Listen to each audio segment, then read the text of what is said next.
அன்புக்குரிய சகோதரர்களே, இந்த தொடரினுடைய முடிவு நாள் இன்று, இறுதி நாள். மகிழ்ச்சிகரமான வாழ்க்கைக்கு மாணவி ஸல்லல்லாஹு அலைஹி வஸல்லம் காட்டித் தருகிற வழிகாட்டுதல் என்கின்ற தலைப்பின் கீழே சில விஷயங்களை நாம் இப்பொழுது பகிர இருக்கிறோம். இன்னைக்கு மனித உலகமே இன்றைக்கு நிம்மதிக்கும் மகிழ்ச்சிக்கும் இயங்குகிறது. உலகத்தில் நிம்மதி இல்லை, பரவாயில்ல, நான் கடந்து போயிடுவேன் அப்படின்ற மாதிரி சொல்கிற ஆள் உண்டா? கிடையாது. எல்லோருக்கும் தேவைப்படுகிறது நிம்மதி, எல்லோருக்கும் தேவைப்படுகிறது மகிழ்ச்சி. ஆனால் அவரவர் அதை தேடுகிற விதம், வழி வித்தியாசப்பட்டிருக்கிறது. சிலர் மார்க்கத்திற்கு அனுமதிக்கப்பட்ட வகையிலே அந்த நிம்மதியையும் மகிழ்ச்சியையும் தேடுகிறார்கள். வேறு சிலர், நவுது பில்லா, அல்லாஹ் பாதுகாக்க வேண்டும், மார்க்கம் அல்லாஹும் ரசூலும் எதை தடை செய்தார்களோ அதில் போய் நுழைந்து அதிலிருந்து மனதிற்கு ஆறுதலையும் நிம்மதியையும் மன அமைதியையும் தேடிக்கொள்வதை பார்க்கிறோம். நிம்மதிக்கும் மகிழ்ச்சிக்கும் எதிரான மார்க்கம் அல்ல இஸ்லாம். அதை நிறைவாக தேடச் சொல்கிறது. அதை பெற்றுக்கொள்வதற்கான முயற்சிகளிலே ஈடுபடச் சொல்கிறது. சொல்லப்போனால் மனித வாழ்க்கையில் இது இல்லை என்றால் வாழ்க்கை ரசிக்காது. ஒரு குறிப்பிட்ட நாட்களில் அது சலிப்பு தட்டி போய்விடும். எனவே நிம்மதி வேண்டும், மகிழ்ச்சி வேண்டும். அதை தேடுவதற்குரிய வழிகளும் சரியானதாக இருக்க வேண்டும். உலகத்திலே அனுமதிக்கப்படாத விஷயங்களை, தடை செய்யப்பட்ட விஷயங்களை, சொல்லப்போனால் மனித உடலுக்கு தீங்கிழைக்கக்கூடிய விஷயங்களை, மனிதனின் ஆரோக்கியத்தை சிதைத்து சின்னாபின்னப்படுத்தக்கூடிய விஷயங்களை தேடி போய் மனிதன் அதிலே கொஞ்சம் தன்னை ஆசுவாசப்படுத்திக் கொள்வதாக நம்புகிறான். புகை குடிக்கக்கூடிய நபர்களிடத்திலே கேட்டு பாருங்கள், புண்பட்ட நெஞ்சை புகை விட்டு ஆத்துகிறேன் அப்படின்னு சொல்லுவான். ஏன்பா குடிக்கிற? மனசுலாம் புண்பட்டு போச்சு, அதனால் குடிக்கிறேன், இல்லையா? இப்போ ஏதோ ஒன்றை தேடி மார்க்கம் விரும்பாத, உடல் ஏற்றுக்கொள்ளாத, ஆரோக்கியத்திற்கு கேடை தரக்கூடிய, இயற்கைக்கு மாற்றமாக பல இடங்களில் போய் மனிதன் மகிழ்ச்சியை, நிம்மதியை, ஆனந்தத்தை தேடுகிறான். அது உள்ளபடியே அது அனுமதிக்கப்பட்டதல்ல. ரசூலுல்லாஹி ஸல்லல்லாஹு அலைஹி வஸல்லம் அவர்கள் மகிழ்ச்சிக்கான வழிகளை நமக்கு நிறைய கற்றுத்தருகிறார்கள். அதை தான் இன்றைக்கு நாம் பார்க்க போகிறோம். குறிப்பிட்ட சில விஷயங்களை மட்டும் நான் உங்கள் கவனத்திற்கு கொண்டு வரப்போகிறேன். சில சமயங்களில் மகிழ்ச்சிகரமான நேரமும் கூட நம்முடைய சில விஷயங்களினாலே துக்கமாக அல்லது நமக்கு நெருக்கடியாக மாறிவிடுகிறது, இல்லையா? ஒரு வீட்டில் குழந்தை பிறந்திருக்கு.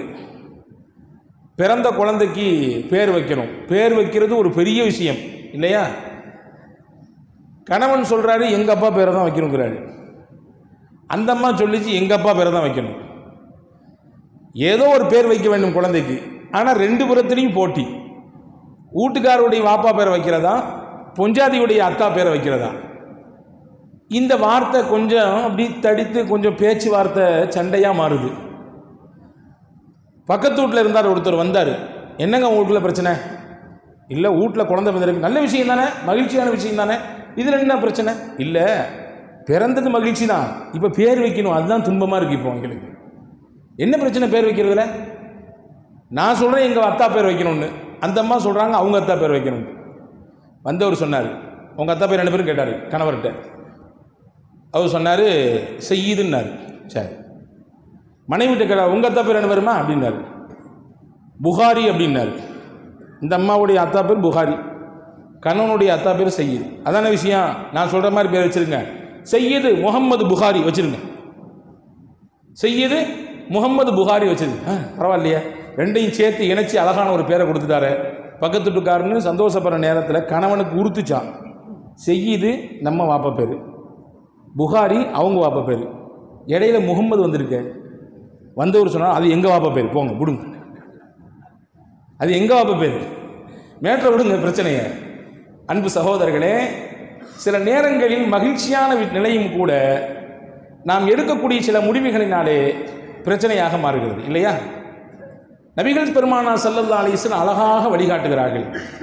முதல் விஷயம் என்ன? மகிழ்ச்சிக்கான வழிகளில் முதல் விஷயம் என்ன? அல்லாஹ் உங்களுக்கு எந்த வாழ்க்கையை தந்திருக்கிறானோ அதை போதும் என்று ஏற்றுக்கொள்ளுங்கள். போதும் என்ற மனமே பொன் செய்யும் மருந்து என்றான் தமிழிலே, இல்லையா?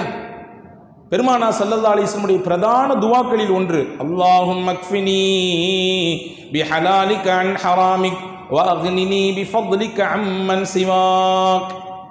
யா அல்லாஹ், நீ தரக்கூடிய ஹலாலை கொண்டு நான் போதுமாக்கிக் கொள்ள வேண்டும். நீ தரக்கூடிய வழி எனக்கு ஹலாலா இருக்கணும். என்னுடைய முயற்சி, திறமை, ஆளுமை, ஆற்றல் எல்லாத்தையும் தாண்டி எனக்கு இன்னைக்கு இதுதான்றதை நீ தான் எழுதுற. எனக்கு இன்னைக்கான வருமானம், இந்த மாதத்திற்கான வருமானம், இந்த வருடத்திற்கான வருமானம் என்பது உன்னால் முடிவு செய்யப்பட்டது. அதை ஹலாலா கொடு. நீ கொடுத்ததை கொண்டு நான் போதுமாக்கிக்கணும். ஹராம் பக்கம் போயிடக்கூடாது. இன்னும் வேணும் இன்னும் வேணும் என்ற சிந்தனை என்னை ஹராமில் தள்ளிவிடக்கூடாது. வஅக்னினி பிஃபضலிக அம்மன் சிவாக். உன் நன்றி வேறு யாரிடத்திலும் நான் கையேந்த கூடாது. கண்ணியமான வாழ்க்கையை எனக்கு கொடு. ரசூலுல்லாஹ் கேட்பாங்க. நபி பெருமான் ஸல்லல்லாஹு அலைஹி வஸல்லம் அன்னவர்கள் இப்படித்தான் துஆ செய்திருக்கிறார்கள். ஹதீஸிலே வந்திருக்கிறது. உர்வத் இப்னு ஸுபைர் என்கின்ற தாபீன்களிலே கட்டுப்பட்டவர், முக்கியமானவர். மதீனாவிலே 7 முஃப்திகள் இருந்தார்கள். அந்த 7 நபர்களில் இவரும் ஒருவராக இருக்கிறார். ஆயிஷா அம்மாவுக்கு நெருங்கிய உறவு. சொல்லப்போன உர்வத் இப்னு ஸுபைருக்கு காலா முறை ஆயிஷா ரலியல்லாஹு தஆலா அன்ஹா. இந்த ஹதீஸை இவங்க தான் அறிவிக்கிறாங்க. ஹஜ்ரத் ஆயிஷா ரலியல்லாஹு தஆலா அன்ஹா சொன்னாங்க, இன்னா குன்னா நந்துரு இலல் ஹிலால் சும்மல் ஹிலால் ஸலாஸத அஹில்லா. நாங்கள் 3 மாதங்கள் தொடர்ச்சியாக தலைப்பறையை பார்த்து கொண்டே இருந்திருக்கிறோம். நீங்கள் பார்க்குறத பார்த்தா ஏன் தலைப்பறையை அவங்க பார்த்துக்கிட்டே இருந்தாங்கன்னு கேட்குறீங்களா? 3 மாதம் எங்களிடத்தில் ரவுண்டில் வந்துருச்சு. ஆனால் வமா ஊகிதத் ஃபீ அபியாத்தி ரசூலுல்லாஹி ஸல்லல்லாஹு அலைஹி வஸல்லம் அன்னார். நெருப்பை மூட்டுவதற்கு நபிகள் பெருமானார் ஸல்லல்லாஹு அலைஹி வஸல்லம் வீட்டிலே எண்ணெய் இல்லை, நெருப்பை மூட்ட முடியவில்லை. தொடர்ச்சியாக 3 மாதம், தொடர்ச்சியாக 3 மாதம் வீட்டிலே அடுப்பெரியவில்லை. அப்படின்னா என்ன அர்த்தம்? சாப்பிட்றதுக்கு போதுமானது எதுவும் இல்லை. அடுப்பெறிந்தால் தானே அடுத்து அங்கே உணவு வயிற்றை நிரப்ப முடியும். ஆயிஷா அம்மா சொல்றாங்க, உர்வத் இப்னு ஸுபைர் ரலியல்லாஹு அன்ஹு கேட்டாங்களா ஆயிஷா ரலியல்லாஹு இடத்துல, வமா தஆமுக்கும் யா ஹாலா. ஹாலாவே, அந்த 3 மாதம் அப்படி நீங்க என்ன சாப்பிட்டீங்க? அந்த மாதிரி நெருக்கடியான காலகட்டமாக இருந்தால் நீங்க என்ன சாப்பிடுவீங்க? நம்ம வீட்டு பெண்களை போன்று அல்ல, நாயகத்தினுடைய துணைவியாராச்சே, பெருமானாருடைய அந்த நேரடி கண்காணிப்பில் உருவானவர்களாச்சே. ஹஜ்ரத் ஆயிஷா அம்மா சொன்னாங்க, அல் அஸ்வதான் அத்தமரு வல்மா. பேர்ச்சம்பழத்தை சாப்பிடுவோம், தண்ணீரை குடிப்போம். பேர்ச்சம்பழத்தை சாப்பிடுவோம், தண்ணீரை குடிப்போம். இதுதான். இதை கொண்டு நாங்கள் 1 மாதம் அல்ல, 2 மாதம் அல்ல, 3 மாதங்கள் கடத்தி இருக்கிறோம். ஆனால் எங்காவது ஒரு நபிகளுடைய வரலாற்றிலே பெருமானாருடைய மனைவிமார்கள் சண்டை போட்டார்கள் என்ற வரலாற்றை சொல்ல முடியுமா? நீங்கள் தரக்கூடியதுக்கு எங்களுக்கு பத்தவில்லை, நாங்கள் குறைபட்டுக் கொள்கிறோம், எங்களுக்கு இவ்வளவு கொடுத்தா பத்தாது, இம்புடு வேணும் அம்புடு வேணும் என்று அடம் பிடித்ததாக, அதை முரண்டு பிடித்ததாக நாயகத்தின் துணைவியார்களின் வாழ்க்கையிலே வரலாறு உண்டா? கிடையவே கிடையாது. ஏன்? நபிகள் பெருமானார் ஸல்லல்லாஹு அலைஹி வஸல்லம் பயிற்றுவித்த முறை. அல்லாஹ் என்ன தருகிறானோ அதை ஏற்றுக்கொள்ளுங்கள், பொருந்திக் கொள்ளுங்கள். அல்லாஹ் கொடுக்கக்கூடியதை நீங்கள் பொருந்திக் கொண்டால் அல்லாஹ் இன்னும் தருவான். எப்போ குறை மனப்பான்மை வருகிறதோ அப்பொழுதுதான் இன்னும் இன்னும் நெருக்கடிகளும் உங்களுக்கு கூடுகிறது. பாருங்க, ஒரு அற்புதமான வரலாற்று செய்தி. அபுல் ஆஸ் பின் ரபிஆ என்று ஒருவர் இருந்தார். இவர் யாரு? நபி பெருமான் ஸல்லல்லாஹு அலைஹி வஸல்லம் மருமக பிள்ளை. ரசூலுல்லாஹ் தன்னுடைய மகள் ஜைனப் ரலியல்லாஹு தஆலா அன்ஹா அவர்களை அபுல் ஆஸுக்கு தான் நிக்காஹ் முடிச்சு கொடுத்திருந்தாங்க. மக்காவில் சிறப்புமிக்க மனிதர் அவர், ஒரு மரியாதைக்குரிய மனிதர். வியாபாரத்தினுடைய நுட்பங்களை, அதனுடைய ரகசியங்களை எல்லாம் தெரிந்தவர். இவர் வெளியூருக்கு போனார் அப்படின்னா அபுல் ஆஸிடத்திலே பல முதலாளிகள் வந்து காசை கொடுத்து எனக்கும் சேர்த்து சரக்கு வாங்கிட்டு வாங்கன்ற அளவுக்கு நுட்பத்தோடு நுணுக்கத்தோடு வியாபாரத்தை கையாளக்கூடிய பக்குவம் பெற்றவர். ஆனால் அல்லாஹ்வுடைய நாட்டம், ரசூலுல்லாஹ் மதீனாவுக்கு போயிட்டாங்க. அபுல் ஆஸ் இஸ்லாத்தை ஏற்றுக்கல. ஒரு குறிப்பிட்ட கட்டத்துக்கு பின்னாடி ஜைனப் ரலியல்லாஹு அன்ஹா அவர்களை பெருமானார் ஸல்லல்லாஹு அலைஹி வஸல்லம் இங்கே வரவழைச்சிக்கிட்டாங்க, மதீனாவுக்கு வரவழைச்சிக்கிட்டாங்க. இங்கே செய்தி என்னவென்றால், மனைவி மதீனாவில் இருக்காங்க, கணவர் அபுல் ஆஸ் மக்காவில் இருக்கிறார். இப்பொழுது வியாபாரத்துக்கு இவர் கிளம்புகிறார். அந்த காலகட்டத்தில் மிகப்பெரிய வியாபார சந்தை ஷாம், சிரியா. அங்கதான் வேர்ல்டு மார்க்கெட், அது உலக சந்தை. அங்கேதான் போவார்கள், கொண்டு போனதை விற்பார்கள், அங்கிருந்து பொருட்களை வாங்கிட்டு வருவாங்க. இந்த மாதிரியான ஒரு காலகட்டம். இப்போ அபுல் ஆஸ் இடத்துல மக்காவினுடைய பெரிய பெரிய தலைவர்கள்லாம் நிறைய காசு கொடுத்துருந்தாங்க. நீங்கள் போகிறதோடு எங்களுக்கும் சேர்த்து பொருளை வாங்கிட்டு வாங்க. அபுல் ஆஸ் போனார். சஹாபாக்கள் இங்கே செய்தி கிடச்சிருச்சு, அபுல் ஆஸ் தன்னுடைய காசை மட்டும் கொண்டு பொருளை வாங்கிட்டு வரல, மக்காவினுடைய முக்கியமான தலைவர்களுடைய காசெல்லாம் எடுத்துட்டு வந்திருக்காரு. பெரிய பொருளாதாரம் இப்போ அவர்கிட்டருந்து மக்காவுக்கு பாஸ் ஆக போகுது. மக்காவுக்கு இந்த காசு பணம்லாம் போனால், இந்த வியாபார சரக்குகள்லாம் போனால் அவங்க என்ன செய்வாங்க? நமக்கு ஆப்போசிட்டாக தான் பயன்படுத்துவாங்க, முஸ்லீம்களுக்கு எதிராகத்தான் பயன்படுத்துவார்கள். நபியே, எனவே அபுல் ஆசை வழியிலேயே மடக்கிவிட்டால் மொத்தத்தையும் தடுத்தரலாம், மொத்தத்தையும் என்ன செஞ்சிடலாம், அவரிடத்திலிருந்து பறித்து கொள்ளலாம் என்று சஹாபாக்கள் ஒரு ஆலோசனை சொன்னாங்க. ரசூலுல்லாஹ்க்கு அது சரின்னு பட்டுச்சு. அடுத்தவங்களுடைய பொருளை ஆசைப்பட வேண்டும் என்பதல்ல, இந்த பொருளும் இந்த சரக்கும் அங்கே போனால் இதை கொண்டு மறுபடியும் முஸ்லிம்களின் மீது தாக்குதல் கொடுப்பதற்கும் முஸ்லிம்களை துன்பப்படுத்துவதற்கும் தான் இது உதவி செய்யும். இதை ஏன் அங்கே போயிட்டு இதை தடுக்கிறது, இங்கனே கிள்ளி விட்டுக்கலாம்னு ரசூலுல்லாஹ் நினைச்சாங்க. அபுல் ஆஸை பிடிச்சிட்டாங்க, வளைச்சிட்டாங்க. எப்படியோ ராத்திரியா அபுல் ஆஸ் தெரிஞ்சுக்கிட்டாரு, தன்னுடைய மனைவி ஜெய்னப் எங்க இருக்கிறாங்கன்னு தெரிஞ்சுக்கிட்டு அவங்கள்ட்ட பக்கத்தில் போய், இந்த மாதிரி நான் விவகாரமாக மாட்டிக்கிட்டேன், நீ தான் எனக்கு பாதுகாப்பாக கொடுக்கணும், ஏன்னா உங்கள் பாவா தான் இங்கே இருக்கிறாங்க, முகமது நபி உங்களுடைய தகப்பனார், நீங்கள் தான் எப்படியாவது பேசி கொண்டு எனக்கு அம்னை வாங்கித்தர வேண்டும், அடைக்கலம் கொடுக்க வேண்டும். மறுநாள் காலை ஃபஜர் தொழுது முடிக்கிறாங்க ரசூலுல்லாஹ் சஹாபாக்களோடு சேர்ந்து. தொழுது முடித்து சலாம் கொடுத்த உடனே பெண்கள் பகுதியிலிருந்து ஒரு சத்தம் வந்துச்சு. அந்த சத்தம் ஜைனப் ரலியல்லாஹு தஆலாவுடைய சவுண்டு. யா ரசூலல்லாஹ், அல்லாஹ்வின் திருத்தூதர்களே, அபுல் ஆஸ் என்னிடத்திலே வந்து அடைக்கலம் கேட்டிருக்கிறார், நான் அவருக்கு அடைக்கலம் கொடுத்து விட்டேன். அப்படின்னா என்ன அர்த்தம்? நான் கொடுத்த அடைக்கலத்திற்கு எதிராக நீங்கள் யாரும் அவரை தீண்டாதீர்கள், துன்பப்படுத்தாதீர்கள், நான் அவருக்கு அடைக்கலம் கொடுத்துட்டேன் அப்படின்னு அந்த அம்மா சொல்றாங்க. ரசூலுல்லாஹ்வும் திரும்பி பார்க்குறாங்க, சஹாபாக்களும் திரும்பி பார்க்குறாங்க. உடனே ரசூல் ஸல்லல்லாஹு அலைஹி வஸல்லம் சஹாபாக்களுக்கு ஒரு விஷயத்தை புரிய வச்சாங்க. இந்த செய்தி நீங்க எப்படி ஃபர்ஸ்ட் கேட்குறீங்களோ அதே மாதிரி நானும் இப்போ தான் ஃபர்ஸ்ட் கேட்குறேன், முன்னாடியே பேசி வரப்பட்டதுனா இல்லை. நீங்க எப்படி ஃபஜர் தொழுது முடிச்சுட்டு இந்த சவுண்டை கேட்குறீங்களோ அதே மாதிரி நானும் இப்போ தான் ஃபர்ஸ்ட் கேட்குறேன், என்ன ஏதுன்னு பேசிக்கலாம் அப்படின்னு சொல்லி ஜெய்னப் அம்மாவிடத்தில் பேசி முடிச்சு கடைசியில் அபுல் ஆஸ் அவர்கள் கூட்டி வரப்பட்டார். கூட்டி வரப்படும் பொழுது என்ன ஏதுன்னு விசாரிச்சாங்க. ஹஜ்ரத் ரசூலுல்லாஹி ஸல்லல்லாஹு அலைஹி வஸல்லம் அவர்கள் அபுல் ஆஸிடத்தில் தன்மையாக பேசினார்கள், அவருடைய உள்ளத்தை தொட்டார்கள். அவர் நபிகளுடைய பேச்சு. ரசூலுல்லாஹ் சொன்னாங்க, சத்திய இஸ்லாத்தை ஏற்றுக்கிறீங்களான்னு கேட்டாங்க. அபுல் ஆஸ் கொஞ்சம் தயக்கம் காட்டினார். தயக்கம் காட்டியோடு அவர் சொன்னார், ஒரு நியாயமான காரணத்தையும் சொன்னார். என்னிடத்திலே நம்பி மக்காவினுடைய பெரும் பெரும் தலைவர்கள் பெரிய காசை, பெரிய பொருளாதாரத்தை முடக்கியிருக்கிறாங்க. நான் போய் இதை அவங்கள்ட்ட முதல்ல கொண்டு போய் அமானிதத்தை சேர்க்கணும். இந்த பொருளாதாரத்தை கொண்டு போய் அவர்களிடத்தில் உரிய முறையில் சேர்த்தாக வேண்டும். அதற்கு பிறகு இறைவன் நாடினால் நான் யோசிக்கிறேன், முடிவெடுக்கிறேன் என்று அபுல் ஆஸ் சொன்னார். வரலாற்றில் எழுதுனாங்க, பெருமானார் ஸல்லல்லாஹு அலைஹி வஸல்லம் நுட்பமான அணுகுமுறையில் இது ஒன்றுங்க. ரசூலுல்லாஹ் பொதுவாகவே சிறிய மீனை போட்டு பெரிய மீனை பிடிப்பாங்கன்னு சொல்லுவாங்கல்ல, அதே மாதிரி பெருமானார் ஸல்லல்லாஹு அலைஹி வஸல்லம் அந்த இடத்துல அபுல் ஆஸை சஹாபாக்கள்கிட்ட கேட்டாங்க, இவர் விட்டுருவோமான்னு கேட்டாங்க. இவர் ஒரு நியாயமான காரணம் சொல்கிறார், இதை விட்டுறலாம், இவர் போகட்டும், அல்லாஹ் நாடினால் இவர் மூலமாக நிறைய மாற்றங்களை இந்த தீனுல் இஸ்லாத்திற்கு தருவான் என்று சொல்லி பெருமானார் ஸல்லல்லாஹு அலைஹி வஸல்லம் அவரை விட்டுட்டாங்க. பாருங்க, வரலாற்றில் எழுதுகிறார்கள், பெருமானார் ஸல்லல்லாஹு அலைஹி வஸல்லம் அன்னவர்களுக்கோ சஹாபாக்களுக்கோ அவர் கொண்டு வந்த ஒரு குண்டுமணி அளவுக்கு இருக்கக்கூடிய தங்கத்திலும் கூட ஆசை வரவில்லை. எவ்வளோ அதிகமாக கொண்டு வந்திருக்கிறாரு. இதை நம்ம எடுத்துக்கலாமே, இதை நம்ம வச்சுக்கலாமே, இதை நம்ம பயன்படுத்திக்கலாமே, கொஞ்சம் கூட வரவில்லை. அவர்களுக்கெல்லாம் இருந்த சிந்தனை, இவர் நேர்வழி பெற்று விட வேண்டும், இவர் வெற்றி பெற்று விட வேண்டும், அந்த வழிக்கு வந்து விட வேண்டும் என்பதுதான் பெருமானாரின் சிந்தனை, சஹாபாக்களின் சிந்தனை அப்படிதான் இருந்துச்சு. அல்லாஹ்வுடைய நாட்டம்.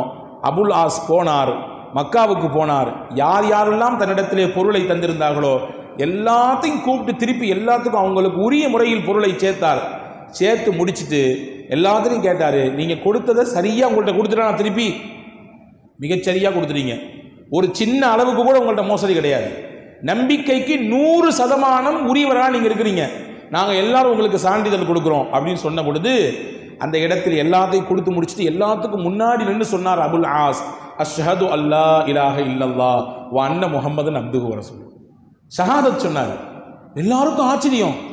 என்னங்க நீங்களும் உங்களுடைய மாமனார் காட்டக்கூடிய வழிக்கு பக்கம் திரும்பிட்டீங்களா? மதம் மாறிட்டீங்களா? வேற ஏதாவது உங்களுக்கு சிந்தனை மாறி போச்சா? உங்களுடைய மூளை குழம்பி போய்விட்டதா என்று வார்த்தைகளால், தடித்த வார்த்தைகளால் அபுல் ஆஸ் பின் ரபியாவை எல்லாரும் பேசும்பொழுது அபுல் ஆஸ் ஒரு வார்த்தை மட்டும் சொன்னாரு. அந்த இடத்தில் முகமது நபியும் அவர்களின் தோழர்களும் என்னிடத்தில் நடந்து கொண்ட அந்த நடவடிக்கையிலேயே என்னுடைய உள்ளத்தை இறைவன் மாற்றிவிட்டான். அப்பொழுதே எனக்கு அந்த எண்ணம் வந்துவிட்டது, இந்த மார்க்கத்தை ஏற்றுக்கொள்ள வேண்டும். துளியளவும் இவர்களுக்கு இந்த பொருளின் மீது ஆசை இல்லையே, துளியளவும் இதை அபகரிக்க வேண்டும் என்ற எண்ணம் இல்லையே, கொஞ்சத்தையாவது பிடிக்கிக் கொள்வோம், மிச்சத்தை விட்டு விடுவோம் என்ற சிந்தனை கூட இவர்களுக்கு வரவில்லையே. எவ்வளவு தூய்மையான சிந்தனை கொண்டவர்கள், கொள்கை கொண்டவர்கள். அங்கே நான் ஏற்றுக்கணும்னு ஆசைப்பட்டேன். ஆனால் நான் ஏற்றுக்கிட்டேன்னு சொன்னால் நீங்கள் எல்லாரும் என் மேலே அவதூறு சொல்லிடுவீங்க. அவர் மாமனார் கூட போய் சேர்ந்துக்கிட்டாரு, நம்மள்கிட்ட வாங்கின மொத்த காசையும் சுருட்டி எடுத்துக்கிட்டாரு, மொத்தமாக போட்டார், நமக்கு பூஜ்ஜியத்தை போட்டுட்டு போயிட்டாரு, எல்லாத்தையும் ஏமாத்திட்டாரு என்று ஊர் முழுக்க என்னை பற்றி நீங்கள் அவதூறு பேசி விடுவீர்கள். அமானிதத்திற்கு மோசடி செய்தவனாக நான் மாறி போய்விடுவேன் என்ற சிந்தனை எனக்கு வரவில்லை என்றால் நான் அங்கேயே ஏற்றிருப்பேன். அந்த ஒரு பொறுப்பை நிறைவேற்றணுன்றதுக்காக வேண்டி தான் அங்கே வந்தனே ஒழிய வேற எந்த காரணமும் இல்லை என்று அபுல் ஆஸ் பின் ரபியா சொல்லிவிட்டு இப்பொழுது ராஜநடை போட்டு மதீனாவுக்கு போனார், இஸ்லாத்தை ஏற்றுக்கொண்டார். அதற்கு பிறகு இஸ்லாத்திற்கு பக்கபலமாக மிகப்பெரிய ஊன்றுகோலாக, உறுதுணையாக அபுல் ஆஸ் பின் ரபியா இருந்ததாக வரலாற்று குறிப்பிருக்கிறது. அன்பு சகோதரர்களே, இந்த நிகழ்ச்சி நமக்கு சொல்லித்தரக்கூடிய முக்கியமான பாடம் என்ன தெரியுமா? பெருமானாரும் பெருமானாரின் சஹாபாக்களும் அவருடைய பொருளாதார விஷயத்திலே நடந்து கொண்டான அணுகுமுறை. அல்லாஹ் நமக்கு விதித்தது நமக்கு தருவான், இங்கிருந்து தான் எடுக்கணும்னு எந்த தேவையில்லை. நமக்கு தர வேண்டியதை அல்லாஹ் தருவான். இன்னைக்கு நாளைக்கா முடிவு செய்யப்பட போகிறது? நாம் உலகத்திற்கு வருவதற்கு முன்பாகவே அல்லாஹ் நமக்கானதை எழுதி முடித்து விட்டான். வந்து சேர வேண்டியது வந்து சேரும் என்று பெருமானா ஸல்லல்லாஹு அலைஹி வஸல்லம் உறுதியாக நம்பினார்கள். அதை சஹாபாக்களுக்கு சொல்லிக் கொடுத்தார்கள். எனவே தான் பெருமானாருடைய சஹாபாக்கள் இந்த நிலைப்பாட்டை உறுதியாக எடுத்தாங்க. உமர் ரலியல்லாஹுடைய காலத்தில் ஷாம்ல ஹிமஸ் அப்படின்னு ஒரு நகரம் இருந்துச்சு. அந்த நகரத்திற்கு ஆளுநராக ஹஜ்ரத் உமர் ரலியல்லாஹு ஒரு சஹாபியை நியமிச்சாங்க. யார் அப்படின்னா சயீத் இப்னுல் ஆமிர் ரலியல்லாஹு அன்ஹு. ஒரு மிகச்சிறந்த வரலாற்றுக்கு சொந்தக்காரர். நல்ல புது பொண்ணு, புது மாப்பிள்ளை, நிக்கா புதுசாக முடிஞ்சு இவங்க ரெண்டு பேர்த்தையும் மாப்பிள்ளையும் பொஞ்சாதியும் அனுப்பி வச்சிடறாங்க. எங்கே? ஹிமஸுக்கு. நீங்கள் போய் எங்கே போய் ஆளுநராக அந்த மக்களுக்கு சிறப்பான வழிகாட்டுங்க, அந்த மக்களை நீங்கள் வழி நடத்துங்கன்னு சொல்லி இங்கே ஹிமஸுக்கு வந்து மக்களிடத்திலே மக்கள் பணியாற்றினார்கள். பல்வேறு விதமான காரியங்களை செஞ்சாங்க. இடையில இவங்களுடைய நிலையை கேள்விப்பட்டு உமர் ரலியல்லாஹு அன்ஹு அங்கிருந்து கொஞ்சம் அவர்களுக்கு தேவையான, உலகத்துக்கு தேவையான சில காசு பணங்களை எல்லாம் கொடுத்து அனுப்புவாங்களாம். அதில் சயீத் இப்னுல் ஆமிர் ரலியல்லாஹு தஆலா அன்ஹு எந்த பொருளையும், யாருடைய பொருளையும் தேவைக்கு அதிகமாக அவர்கள் ஆசைப்படவே மாட்டார்கள் என்ற வரலாற்று குறிப்பு மட்டுமல்ல, அதுதான் அந்த ஹிமஸ் நகர மக்களின் மீது அவரை பற்றி உயர்ந்த சிந்தனையை ஏற்படுத்துவதற்கு காரணமாக இருந்தது. அவருடைய வரலாற்றில் நிறைய செய்திகள் இருக்கிறது, இருந்தாலும் இதை மட்டும் சொல்லுகிறேன். அன்பு சகோதரர்களே, நமக்கு அல்லாஹ் தருவதை தருவான். நமக்கு என்ன கொடுத்திருக்கிறான் அல்லாஹ்விற்கு தெரியும். அளந்து கொடுக்க வேண்டுமா, அளக்காமல் கோரி கொடுக்க வேண்டுமா என்று. கொடுத்தவன் அவன். எனவே கொடுத்ததை கொண்டு பொருந்தி கொண்டு ஏற்றுக்கொண்டு மனதோடு வாழக்கூடிய அந்த வாழ்க்கை இருக்கிறதே மகிழ்ச்சிக்கான முக்கியமான வழி என்பதை நாம் தெரிந்து கொள்ள வேண்டும். ஒன்று. இரண்டாவது, மகிழ்ச்சிக்கான வழிகளை பெருமானா ஸல்லல்லாஹு அலைஹி வஸல்லம் சொல்லும் பொழுது சொன்னார்கள், மரங்கள் மன்னியுங்கள். உங்களுக்கு ஏதாவது ஒரு விஷயம் நடக்கிறது, உங்களுக்கு யாராவது ஏதாவது தொந்தரவு தந்திருக்கிறார், ஏதாவது பேசிவிட்டார், அல்லது நோவு செய்து விட்டார், அல்லது உங்களுக்கு இடைஞ்சல் கொடுத்து விட்டார், அதையே மனதில் போட்டு வைத்து புழுங்கி கொண்டிருக்கிறார்கள். இருக்காதீர்கள். அது உள்ளத்தில் இருக்க இருக்க உங்களுக்கு அழுத்தம் தான் கூடும். இறக்கி வையுங்கள். இறக்கி வைத்துவிட்டு மன்னித்து விட்டு கடந்து போய்கொண்டே இருங்கள். அல்லாஹ் மகிழ்ச்சியை தருவான். இன்னைக்கு உளவியல் மனத்தத்துவ நிபுணர்கள் சொல்கிறார்கள், மன அழுத்தம் ஏன் கூடுகிறது? கடந்த காலத்தை நினைத்து, கடந்த காலத்தில் தனக்கு ஏற்பட்ட அவமானங்களை நினைத்து, அல்லது உதாசீனப்படுத்தப்பட்ட அந்த நிலைகளை நினைத்து மனுஷன் அப்படியே அதை நினைச்சு திரும்ப திரும்ப அதை மனதிலே கொண்டு வந்து கொண்டே இருப்பதினாலே அவனுடைய நிம்மதியை அவன் துளைக்கிறான். எனவே தான் பெருமானா ஸல்லல்லாஹு அலைஹி வஸல்லம் மரங்கள் மன்னியுங்கள் என்று சொல்லி கொடுத்தார்கள். சொல்லி கொடுத்தாங்க மட்டும் இல்லைங்க, அதை செஞ்சு காமிச்சாங்க. நம்ம எல்லாத்துக்கும் தெரியும், பத்ர் யுத்தத்தில் சஹாபாக்கள் 313 பேர் சஹாபாக்கள் கலந்துக்கிட்டாங்க. பத்ர் யுத்தத்தில் தான் எதிரிகள் பல நபர்கள் வீழ்த்தப்பட்டாங்க. அபூஜஹல் கொல்லப்பட்டார். அந்த வரிசையிலே உத்பத் இப்னு ரபீஆ என்பவர் கொல்லப்பட்டார். வலீத் இப்னு உத்பா இவரும் கொல்லப்பட்டார். ரெண்டு பேரும் யாரு? உத்பத் இப்னு ரபீஆ தந்தை, வலீத் இப்னு உத்பா மகன். தந்தையும் மகனும் கொல்லப்பட்டாங்க எதிரணியிலிருந்து. இப்போ இந்த உத்பத் ரபீஆவுக்கு பிறந்த ஒரு பெண் பிள்ளை, அந்த பெண் பிள்ளைக்கு பேர் தான் ஹிந்த் பின் உத்பா. ஹிந்த் பின் உத்பா வரலாற்றிலே ஹிந்தா என்ற பெயருக்கு சொந்தக்கார பெண்மணி.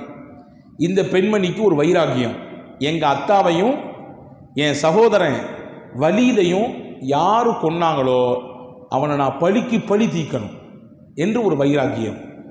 கண்டறிந்தால் அந்த பெண்மணி தன் தகப்பனாருடைய மரணத்திற்கும் தன்னுடைய சகோதரனுடைய மரணத்துக்கும் யார் காரணம் அப்படி சுத்தி போய் பார்த்தா லாஸ்ட்ல வந்து ஹம்சா ரலியல்லாஹு நிக்குது.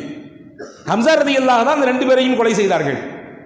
இப்போ இந்த ஹிந்த் இப்னு உத்பா உறுதி எடுத்தார். என்ன உறுதி தெரியுமா? என் தகப்பனையும் என் சகோதரனையும் எந்த ஹம்சா கொன்றாரோ அதே ஹம்சாவை நான் பழி தீர்ப்பேன் என்று மட்டும் சொல்லவில்லை, அந்த ஹம்சாவின் கொடலை உருவி என் தோளிலே மாலையாக போட்டுக்கொள்வேன் என்று சொன்னார். அதற்கான சந்தர்ப்பத்தை எதிர்பார்த்து கொண்டே இருந்தார். மிகச்சிறப்பாக ஒரு வருடத்திலேயே அடுத்த சந்தர்ப்பம் வந்தது, உஹது யுத்தக்களம். இந்த செய்தியை சொன்னதோடு மட்டுமல்லாம தன்னிடத்திலே அடிமையாக ஒருவர் இருந்தார். ஹிந்தா என்ற பெண்மணிக்கு அடிமையாக ஒருத்தர் இருந்தார். அவருக்கு பேர் தான் வஹ்ஷி.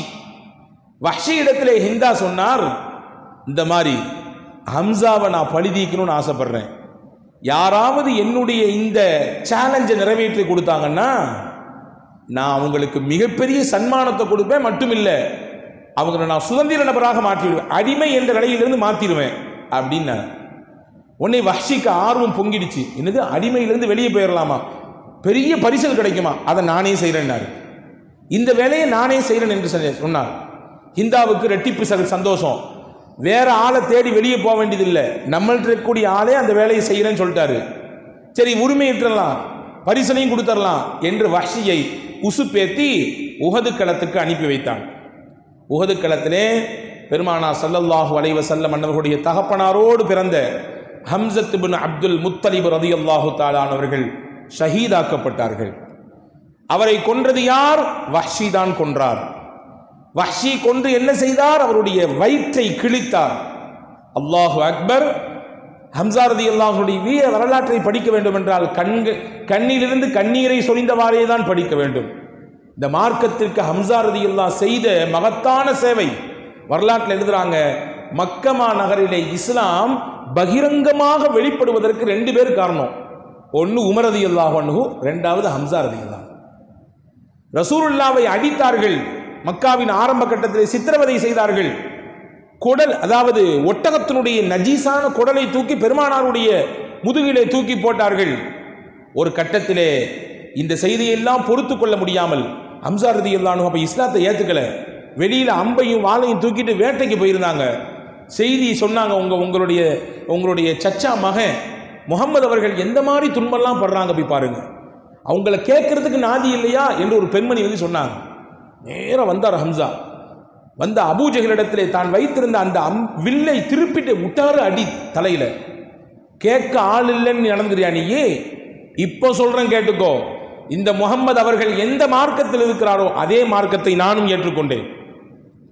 எந்த சத்திய இஸ்லாத்தில் இருக்கிறார் என்பதற்காக வேண்டி அவரை நீங்க துன்புறுத்துறீங்களோ, அடிக்கிறீங்களோ, வேதனைப்படுத்துறீங்களோ, இனிமேல் நான் அந்த மார்க்கத்தை பின்பற்றக்கூடியவன், அவருக்கு பக்கபலமாக நான் இருக்க போறேன். இனிமே கை வச்சு பாரு யாராவது ஒரு ஆளு என்று பெருமானா ஸல்லல்லாஹு அலைஹி வஸல்லமுக்கு ஆதரவு கொடுத்து அடைக்கலம் கொடுத்தவர் ஹம்ஸத் இப்னு அப்துல் முத்தலிப் ரலியல்லாஹு. அது மட்டும் இல்லைங்க, ரசூலுல்லாஹி ஸல்லல்லாஹு அலைஹி வஸல்லமோடு பால்குடி சகோதரர் என்கின்ற உறவையும் ஹம்ஸா ரலியல்லாஹு பெற்றிருக்காங்க. ஏகதேசம் ரசூலுல்லாவுக்கும் ஹம்ஸா ரலியல்லாஹுக்கும் ஒத்த வயதாக இருக்கும். இப்போ ஹம்ஸா ரலியல்லாஹுடைய இந்த வஃபாத்து, இந்த ஷஹாதத் ரசூலுல்லாஹுடைய உள்ளத்தை அப்படியே போட்டு அழுத்துச்சு. தான் கூட பால் குடித்த சகோதரர் மட்டுமல்ல, இந்த இஸ்லாத்தினுடைய எழுச்சிக்கு, இந்த இஸ்லாத்தினுடைய உயர்வுக்கு முக்கியமான காரணம் ஹம்ஸா. ஷஹீதாக்கப்பட்டாருன்றது ஒரு விஷயம் இல்லை, சிதைத்து சின்னாபின்னப்படுத்தப்பட்டு விட்டார். அவருடைய உடல் எல்லாம் அங்கங்கமாக வெட்டப்பட்டிருக்கிறது. ஹிந்தா என்ன செஞ்சிச்சு அந்த பெண்மணி என்றால், காதை துண்டாக அறுத்தது, கையை துண்டாக வெட்டியது, காலை துண்டாக வெட்டியது, ஈரக்கொலையை எடுத்து கடித்து மென்று துப்பி போட்டது. இந்த காட்சியோட ஒரு போர்க்களத்தில் ஒருத்தருடைய உடல் இருந்தால் எப்படி இருக்கும் பாருங்க. உஹது களத்திலே வந்து நின்று பெருமானார் ஸல்லல்லாஹு அலைஹி வஸல்லம் கண்ணீர் வடிக்கிறார்கள் தன்னுடைய சிறிய தகப்பனார் ஹம்ஸா ரலியல்லாஹு பார்த்து. இந்த மாதிரியான காரியத்தை செய்து சந்தோஷ கூத்தாடியது ஹிந்த் பின் உத்துபா என்ற அந்த பெண்மணி. அதாவது அல்லாஹு தாலா ஒரு விஷயத்தை மட்டும் நம்ம நல்லா புரிஞ்சுக்கணும். இந்த சத்திய இஸ்லாத்திற்கு அல்லாஹ் வளர்ச்சியை எங்கிருந்து கொடுத்திருக்கிறான் தெரியுமா? யாரெல்லாம் எதிர்த்தார்களோ அவர்களெல்லாம் தான் பிற்காலத்தில் இந்த இஸ்லாத்தை தூக்கி பிடித்தார்கள். பெரும் பெரும் உயர்வுக்கு அந்த இஸ்லாத்தை கொண்டு போய் நிறுத்தியது ஆரம்ப காலகட்டத்தில் இஸ்லாத்தை எதிர்த்தவங்க, இஸ்லாத்தினுடைய வளர்ச்சிக்கு முட்டுக்கட்டை போட்டவர்கள், இஸ்லாத்தை ஏற்றுக்கொண்ட முஸ்லிம்களுக்கு தொந்தரவு தந்தவர்கள். ஆனா அவங்க தான் அல்லாஹு தஆலா பிற்காலத்திலே இந்த மார்க்கத்தினுடைய மிகப்பெரிய உயர்வுக்கு அல்லாஹ் காரணமாக்குறான். அந்த காரணங்களில் ஒருவர் அல்லாஹ் நாடினான் ஹம்சாவின் மரணத்திற்கு ஷஹாதத்திற்கு காரணமாக இருந்த ஹிந்தா இஸ்லாத்தை இப்பொழுது ஏற்றுக்கொள்ளப் போகிறார். வஹ்ஷி இஸ்லாத்தை ஏற்றுக்கொள்ளப் போகிறார். ஃபத்தஹே மக்கா வெற்றி கொள்ளக்கூடிய சமயத்திலே இந்த ஹிந்த் பின் உத்துபா அவருடைய கணவர் தான் அபூ சுஃபியான் வந்து இந்த அம்மா சொல்லுச்சு, சத்தியமான மார்க்கம் இந்த இஸ்லாம் தான் எனக்கு புரிஞ்சிருச்சு. நான் இந்த இஸ்லாத்துக்கு எதிராக எவ்வளவு கொடுமைகள் செய்து விட்டேன். நான் இஸ்லாத்தை ஏற்றுக்கொண்டு இப்போ நான் ஆசைப்படுறேன். முகமது அவர்களை இறைத்துதர் என்று ஒத்துக்கொள்ள வேண்டும் என்று விருப்பப்படுறேன். என்ன செய்யணும் அப்படின்னு கணவனிடத்திலே வந்து ஹிந்தா கேட்டாங்க.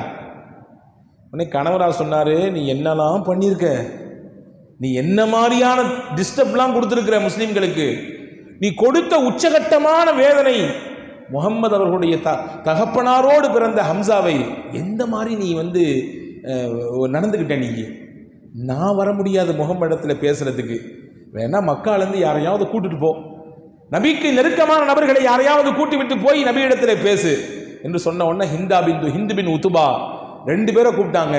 ஒன்று தன்னுடைய சகோதரர் அபூ ஹுதைஃபத் இப்னு உத்துபா அவரையும் கூப்பிட்டாங்க. ரெண்டாவது உஸ்மான் இப்னு அஃபான் ரலியல்லாஹு அன்ஹு ரெண்டு பேரையும் கூட்டி, நீங்கள் ரெண்டு பேரும் வாங்க ரசூலுல்லாஹ்ட்ட போகணும், நான் இஸ்லாத்தை ஏற்றுக்கொள்ள போகிறேன் என்று சொல்லிக்கொண்டு போகிறாங்க. பெருமானார் ஸல்லல்லாஹு அலைஹி வஸல்லம் அவர்களை சந்திக்கிறார்கள். நீங்கள் யோசிக்க வேண்டும், ஒரு சராசரி மனிதராக இருந்து இதை நீங்கள் பாருங்கள். நாயகத்தினுடைய உயர்வும் மேன்மையும் இந்த உலகத்திற்கு அவர்கள் காட்டி தந்த உயர்ந்த வழிகாட்டுதலையும் இங்கிருந்து தான் நாம் பாடமாக எடுக்கிறோம். ஒப்பற்ற இறை தூதர் என்று நாம் ஏன் நபிகளை சொல்லுகிறோம் என்றால், அவர்களின் குணத்திற்கு கூட உலகத்திலே ஒப்பு ஓமை கிடையவே கிடையாது. அல்லாஹ் முஹம்மது என்று பெயர் வைத்தான், புகழுக்குரியவர் என்ற பெயரை வைத்தான். அல்லாஹ் அவர்களின் வாழ்க்கையையும் புகழாக ஆக்கினான். அவர்களின் குணநலங்களையும் புகழுக்குரியதாகவே அல்லாஹ் மாற்றி கொடுத்தான். யாருக்கு வரும் இந்த சிந்தனை, உயர்ந்த சிந்தனை? சாதாரணமாக ஏதாவது நமக்கு ஆப்போசிட்டா பேசிட்டாலும் கூட அடுத்தவரை பார்க்கும் பொழுதே அப்படி பல்ல நரன்னு கடிக்கிறோம் இல்லையா? அடுத்து சந்தர்ப்பம் கிடைச்சா எப்படி காலை பிடிச்சி இழுத்து விடலாம் வேகமா என்று யோசிக்க வைக்கிறது சராசரி மனிதனின் இயற்கை சிந்தனை. இங்கே பாருங்கள், ஹிந்த் பின் உத்துபா அந்த மரணத்தினால் மிகப்பெரிய வேதனையும் வருத்தத்தையும் பெற்ற பெருமானார் ஸல்லல்லாஹு அலைஹி வஸல்லம் சந்திக்க போகிறது. எந்த நிலையிலே? மனம் திருந்தி இஸ்லாத்தை ஏற்றுக்கிறேன். ஸல்லல்லாஹு அலைஹி வஸல்லம் புன்முறுவலோடு அந்த பெண்மணியை அழைத்து ஷஹாதா கலிமா சொல்லிக் கொடுத்து ஃபபாயஅஹுன்ன ரசூலுல்லாஹி ஸல்லல்லாஹு அலைஹி வஸல்லம், பெருமானார் ஸல்லல்லாஹு அலைஹி வஸல்லம் அந்த பெண்மணி இடத்திலே பைஅத் செய்தார்கள் என்று ஹதீஸ் இருக்கிறது. மன்னிச்சிட்டாங்க, எல்லாத்தையும் மன்னிச்சிட்டாங்க. அல் இஸ்லாமு தஹ்தீமு மா கான கப்லா. அப்பதான் ஸல்லல்லாஹு அலைஹி சொன்னாங்க, எப்போ ஒரு மனிதர் இஸ்லாத்தை ஏற்றுக்கிறாரோ அந்த இஸ்லாமிய வருகை அவர் கடந்த காலத்தில் செய்த எல்லா பாவத்துக்கும் அதுவே பிராய்ச்சித்தம், அதுவே பொது மன்னிப்பு. ஒரு இஸ்லாத்திற்குள்ள வர்றதே மிகப்பெரிய பொது மன்னிப்பு. மன்னித்தார்கள், மறந்தார்கள். அன்பு சகோதரர்களே, மகிழ்ச்சிகரமான வாழ்க்கைக்கு இது முக்கியம். இன்னைக்கு பார்க்குறோம், ஒன்றும் இல்லை, தூரமாக போன உறவு இல்லை, அப்பா மகன் உறவு. மகனை பார்த்து அப்பா சொல்றாரு, நான் மௌத்தா போயிட்டாலும் என் தீதாரை பார்க்க நீ வரக்கூடாது. கூட பிறந்த சகோதர உறவு, ரத்தம், ஒரே தகப்பனுக்கு தாய்க்கு பிறந்தவர்கள், பேச்சுவார்த்தை இல்லாமல் முறித்து கொண்டு இங்கிட்டும் அங்கிட்டும் திரும்பிக் கொண்டு போவதை பார்க்கிறோமா இல்லையா? எவ்வளவு பெரிய வருத்தமும் வேதனையும் உறவுகளுக்கு இடையிலே, எவ்வளவு பெரிய விரிசல்கள். இதுக்கெல்லாம் மூல காரணம் என்ன? என்னதான் ஆனாலும் அவர் சொல்றதை நான் மறக்கவே முடியாது, நான் மூத்தா போறவரை மறக்க மாட்டேன் என்று சொல்லுகிறோமா இல்லையா? அன்பர்களே, மகிழ்ச்சிகரமான வாழ்க்கைக்கு இஸ்லாம் மறக்க சொல்லுகிறது. நல்ல விஷயத்தை மறக்காதீங்க. உங்களுக்கு எது இடர் தந்ததோ அதை மறந்து விடுங்கள். நல்ல விஷயத்தை மறக்கக்கூடாது, அதை நினைவில் வைத்துக் கொள்ள வேண்டும். மறப்பது மட்டுமல்ல, அவருக்கு உபகாரம் செய்யுங்கள் என்று மார்க்கம் சொல்லுகிறது. உங்களுக்கு யார் இடங்கள் கொடுத்தாங்களோ அவங்களுக்கு நீ உபகாரம் செய்யுங்க. அதை விட பெரிய பனிஷ்மெண்ட் வேற ஒண்ணுமே இல்லைங்க. உங்களுக்கு யார் டிஸ்டர்ப் பண்றாங்களோ அவங்களுக்கு நல்லது செய்யுங்க. நீங்க அவருடைய உள்ளத்திலே அதுவே ஒரு பெரிய மாற்றத்தை ஏற்படுத்தும். என்னடா இது, நம்ம இப்படிலாம் இடங்கள் கொடுக்குறோம், நம்மளும் நல்ல அபிப்பிராயத்தோடு பேசிக்கிறாங்க, நம்மின் மீது உயர்ந்த சிந்தனை வச்சிருக்கிறாங்க என்ற எண்ணத்தை அது ஏற்படுத்தி தரும் என்றார்கள் பெருமானார் ஸல்லல்லாஹு அலைஹி வஸல்லம். அபூஜஹலை விட ஒரு பெரிய கொடியவனை சொல்ல முடியுமா வரலாற்றிலே? இஸ்லாத்திற்கும் முகமது நபிக்கும் எவ்வளவு டார்ச்சர்ஸ். அந்த அபூஜஹலுடைய மகன் இக்ரிமா, அவரும் பத்ர் யுத்தத்தில் ஆப்போசிட் பார்ட்டி, முஸ்லீம்களுக்கு ஆப்போசிட்டா நின்னாரு. ஆனால் அந்த இக்ரிமா இஸ்லாத்தை ஏற்றுக்கொண்டு அவருடைய மனைவியோடு சேர்ந்து தூர தேசத்தில் இருந்தார். ரசூலுல்லாவை சந்திக்கிறதுக்காண்டி வந்தார். வரலாற்றில் எழுதுறாங்க பாருங்க, எவ்வளவு நுட்பமாக எழுதப்பட்டிருக்கிறது பெருமானாருடைய அந்த வரலாறுகள். ரசூலுல்லாஹ் சொன்னாங்க சஹாபாக்களை பார்த்து, இப்போ இக்ரிமா வரப்போறாரு, இஸ்லாத்தை ஏற்றுக்கொள்ள வேண்டும் இந்த மனநிலையை வர்றாரு. அவர் வரும்பொழுது உங்களில் யாரும் அபூஜஹல் பேரை கூட சொல்லாதீங்கன்னா, அபூஜஹலை பற்றி வாயை திறக்காதீங்க, அவர் பேர் கூட சொல்ல வேண்டாம். அப்படி சொல்லும் நேரத்தில் அவருக்கு மனதால் ஒரு இடைஞ்சல் ஏற்படும். நம்ம அப்பா கூட சேர்ந்து இந்த முஸ்லீம்களுக்கு என்னெல்லாம் பண்ணியிருக்கோம், என்ன மாதிரியான கொடுமெல்லாம் கொடுத்துருக்கோம் என்ற சிந்தனை அவருக்கு ஏற்படும். எனவே அதை சொல்லாதீர்கள் சொல்லிட்டு ஒரு செய்தி சொன்னாங்க, அதான் முக்கியமானது. மௌத்தா போன ஒருத்தரை வச்சு நம்ம ஏதாவது பேசினோம்னா அந்த இறந்து போனவருக்கு எந்த பாதிப்பும் தராது, இருக்கிறவங்களுக்கு தான் பாதிப்பு தரும். உங்கள் அத்தாவை பற்றி எனக்கு தெரியாதா? 20 வருஷத்துக்கு முன்னாடி ஊரில் என்ன தெரியுமா பண்ணாரு? உங்கள் அத்தாவனை பற்றி எனக்கு தெரியாதா? அவர் அங்கே இருக்கும் பொழுது என்ன பண்ணார் தெரியுமா? அவர் மௌத்தா போன பின்னாடி அதை அவருடைய மகனிடத்தில் சொல்லி என்ன பலன்? இறந்து போனவருக்கு அதெல்லாம் இதெல்லாம் பாதிப்பு ஏற்பட போகிறதா? இல்லை, அதை கொண்டு ஹயாத்தோடு இருக்கக்கூடியவர்களுக்கு தான் நீங்கள் நோவு தருகிறீர்கள். எனவே அபூஜஹல் போயிட்டான், முடிஞ்சிச்சு. இப்போ அவருடைய மகன் மனம் திரிந்து வர்றாரு. நாம் ஏற்றுக்கொள்ள வேண்டும், அரவணைக்க வேண்டுமே தவிர அவருடைய ஆள் மனதை நோண்டக்கூடாது, சுரண்டி பார்க்கக்கூடாது, வேதனைப்படுத்தக்கூடாது என்றார்கள் பெருமானார் ஸல்லல்லாஹு அலைஹி வஸல்லம். இப்போ மறப்போம், மன்னிப்போம். மன நிம்மதியான மகிழ்ச்சிகரமான வாழ்க்கைக்குரிய இரண்டாவது வழி. மூன்றாவது வழி என்ன? மார்க்கம் சொல்லுகிறது, மகிழ்ச்சிகரமான வாழ்க்கையை நீங்கள் எதிர்பார்க்கிறீர்களா? உங்களுடைய தலை விதி என்னவோ அதை ஏற்றுக்கொள்ளுங்கள். கலா கதரை நம்புங்கள், அதை ஏற்றுக்கொள்ளுங்கள். வாழ்க்கையில் நாம் எப்படி குட்டி கண்ணம் அடித்தாலும் கூட நமக்கானது என்று எது கிடைக்குமோ அதுதான் கிடைக்கும். அல்லாஹும்ம லா மானிஅ லிமா அதைத் வலா முஅதிய லிமா மனஅத். ஹஜ்ரத் ரசூலுல்லாஹ் செஞ்ச துஆ, யா அல்லாஹ், யா அல்லாஹ், லா மானிஅ லிமா அதைத். நீ கொடுக்கிறது யாரும் தடுக்க முடியாது உலகத்தில். நீ கொடுக்கணும்னு முடிவு பண்ணிட்டா எப்படியும் தருவ. கொடுக்கிற தெய்வம் கூரையை பிச்சுக்கிட்டு சொல்லுவாங்க இல்லையா? கூரையெல்லாம் அல்லாஹ் பிக்க மாட்டான், எப்படியோ தருவான். எனவே நீ கொடுக்க முடிவு செய்து விட்டால் அதை தடுப்பதற்கு யாரும் இல்லை. வலா முஅதிய லிமா மனஅத். நீ தடுக்கணும்னு முடிவு பண்ணிட்டனா யாராலையும் அதை கொடுக்க முடியாது. நீ ஒரு விஷயத்தை தடுக்கணும்னு முடிவு பண்ணிட்ட அப்படின்னா யாராலையும் கொடுக்க முடியாது. ஆனால் மனித மனம் பொதுவாகவே இல்லாததை நினைத்தே ஏங்கும், இருப்பதை கொண்டு எப்பொழுதுமே திருப்திப்படாது. மனித மனம் பொதுவாக கண்ணாடிக்கு முன்னாடி போயிடணும்னா நம்ம என்ன செய்வோம்? அல்லாவுக்கே கரெக்ஷன் சொல்லுவோம். கொஞ்சம் தாடி பெருசாக இருந்தால் நல்லா இருக்கும்ல, கொஞ்சம் குண்டாகி போயிட்டேன், கொஞ்சம் ஒல்லியாக இருந்தால் நல்லாயிருக்கும், கொஞ்சம் குள்ளமாயிட்டேன், இன்னும் கொஞ்சம் ஹைட்டாக இருந்தால் இன்னும் நல்லா இருக்கும் இல்லையா? இருப்பது ஏராளம், இல்லாதது குறைவு. ஆனால் மனித மனதின் இயற்கை அந்த குறைவான இல்லாததை பற்றியே சுற்றி சுற்றி வரும். முல்லா நஸ்ருத்தீன் மிகப்பெரிய விகட கவி அவர். ஒரு நாள் சந்தைக்கு வந்தாராம், எல்லாத்தையும் சத்தம் கொடுத்தாரு, மக்களே எல்லாரும் என்னை கவனிங்க, நாளை காலையில் யாரெல்லாம் 9 மணிக்கு இந்த குறிப்பிட்ட இடத்துல வர்றீங்களோ ஒரே நாளில் கோடீஸ்வரன் ஆகிறது என்ன வழி அதை நான் உங்களுக்கு சொல்லித்தர போகிறேன். நாளை காலைல 9 மணிக்கு இந்த குறிப்பிட்ட இடத்துக்கு வந்துடணும் அப்படின்னு சொல்லிட்டு போயிட்டார். மக்கள் நம்பினாங்க. முல்லா ஏதாவது சொன்னால் விவகாரம் முக்கியமான விஷயம் இருக்கும். எனவே எல்லாரும் போயிடலான்னு சொல்லி மறுநாள் காலையில் 9 மணிக்கு அந்த குறிப்பிட்ட இடத்துல கூட்டம் அப்படியே அலை மோதுது. 9 மணி ஆச்சு, 9:01 ஆச்சு, முல்லாவை ஆளை காணோம். எல்லாரும் திரும்பி பார்க்காங்க, முல்லா வாங்க. கடைசியில் முல்லா வந்தார். மெதுவாக வந்து அப்படி ஒரு அந்த இடத்துலையே உயர்வான ஒரு இடத்துல மேலே ஏறினார். ஏறி இப்படி எல்லாத்தையும் ஒரு பார்வை பார்த்தாரு. பார்த்துட்டு கீழே இறங்கி விறுவிறுன்னு நடக்க ஆரம்பிச்சிட்டாரு. எல்லாரும் சத்தம் போட்டாங்க, என்ன முல்லா 9 மணிக்கு வந்தால் ஒரே நாளில் கோடீஸ்வரர் ஆனது வழி என்னன்னு சொல்லன்னு சொன்னீங்களே, நீங்கள் பார்த்துட்டு போகிறீங்க, என்ன விவகாரம் இது அப்படின்னு கேட்டான். முன்னே முல்லா ரொம்ப கேஷுவலாக சொன்னார், இந்த ஊரில் எத்தனை முட்டாள் இருக்கான்னு பார்க்கணுன்னு ஆசைப்பட்டேன், பார்த்துட்டேன் அப்படின்னாரு. இந்த ஊரில் எத்தனை முட்டாள் இருக்கான்னு பார்க்கணுன்னு ஆசைப்பட்டேன், பார்த்துட்டேன், போயிட்டு வரேன்னாரு. நானும் சொல்கிறேன், நீங்களும் நம்பி வர்றீங்களே, எவ்வளோ மடமை இது. எப்படியா முடியும் ஒரு நாளில் கோடீஸ்வரன் ஆகுது? ஒரே நாளில் எப்படி முடியும்? எப்படி சாத்தியம்? யோசிக்க வேண்டாமா? உங்களுக்கு இறைவன் என்ன தந்திருக்கிறானோ அதை கொண்டு நகர்த்து போகலாமே. இல்லாத ஒன்றை நினைத்து ஏன் நீங்க இப்படி அலையறீங்க அப்படின்னு முல்லா கேட்டார் என்பதாக வரலாற்று குறிப்பு இருக்கிறது. அன்பு சகோதரர்களே, கதிரை ஏற்றுக்கொள்ள வேண்டும். அல்லாஹ் நமக்கு என்ன வைத்திருக்கான் என்பதை நம்ப வேண்டும். பெருமானார் சொன்னார்கள், லவ் அன்னக்கும் தத்தவக்கலூன அலல்லாஹி ஹக்க தவக்குலிஹி, அல்லாஹ்வின் மீது நீங்கள் அசைக்க முடியாத நம்பிக்கை வைத்திருந்தால் எதானாலும் எனக்கு கிடைப்பது கிடைக்கும் நிச்சயம், அது எங்கே நான் போனாலும் என்னை விட்டு கை மாறி போகாது என்று நீங்கள் 100% நம்பினீர்கள் என்றால், அந்த 100% நான் ஏன் சொல்றேன்னா, அதில் 1% கூட குறையக்கூடாது. கிடைக்குமா? வந்துடுவாரா? இன்னைக்கு இந்த ப்ராஜெக்ட் முடிஞ்சிருமா? சைன் ஆயிருமா?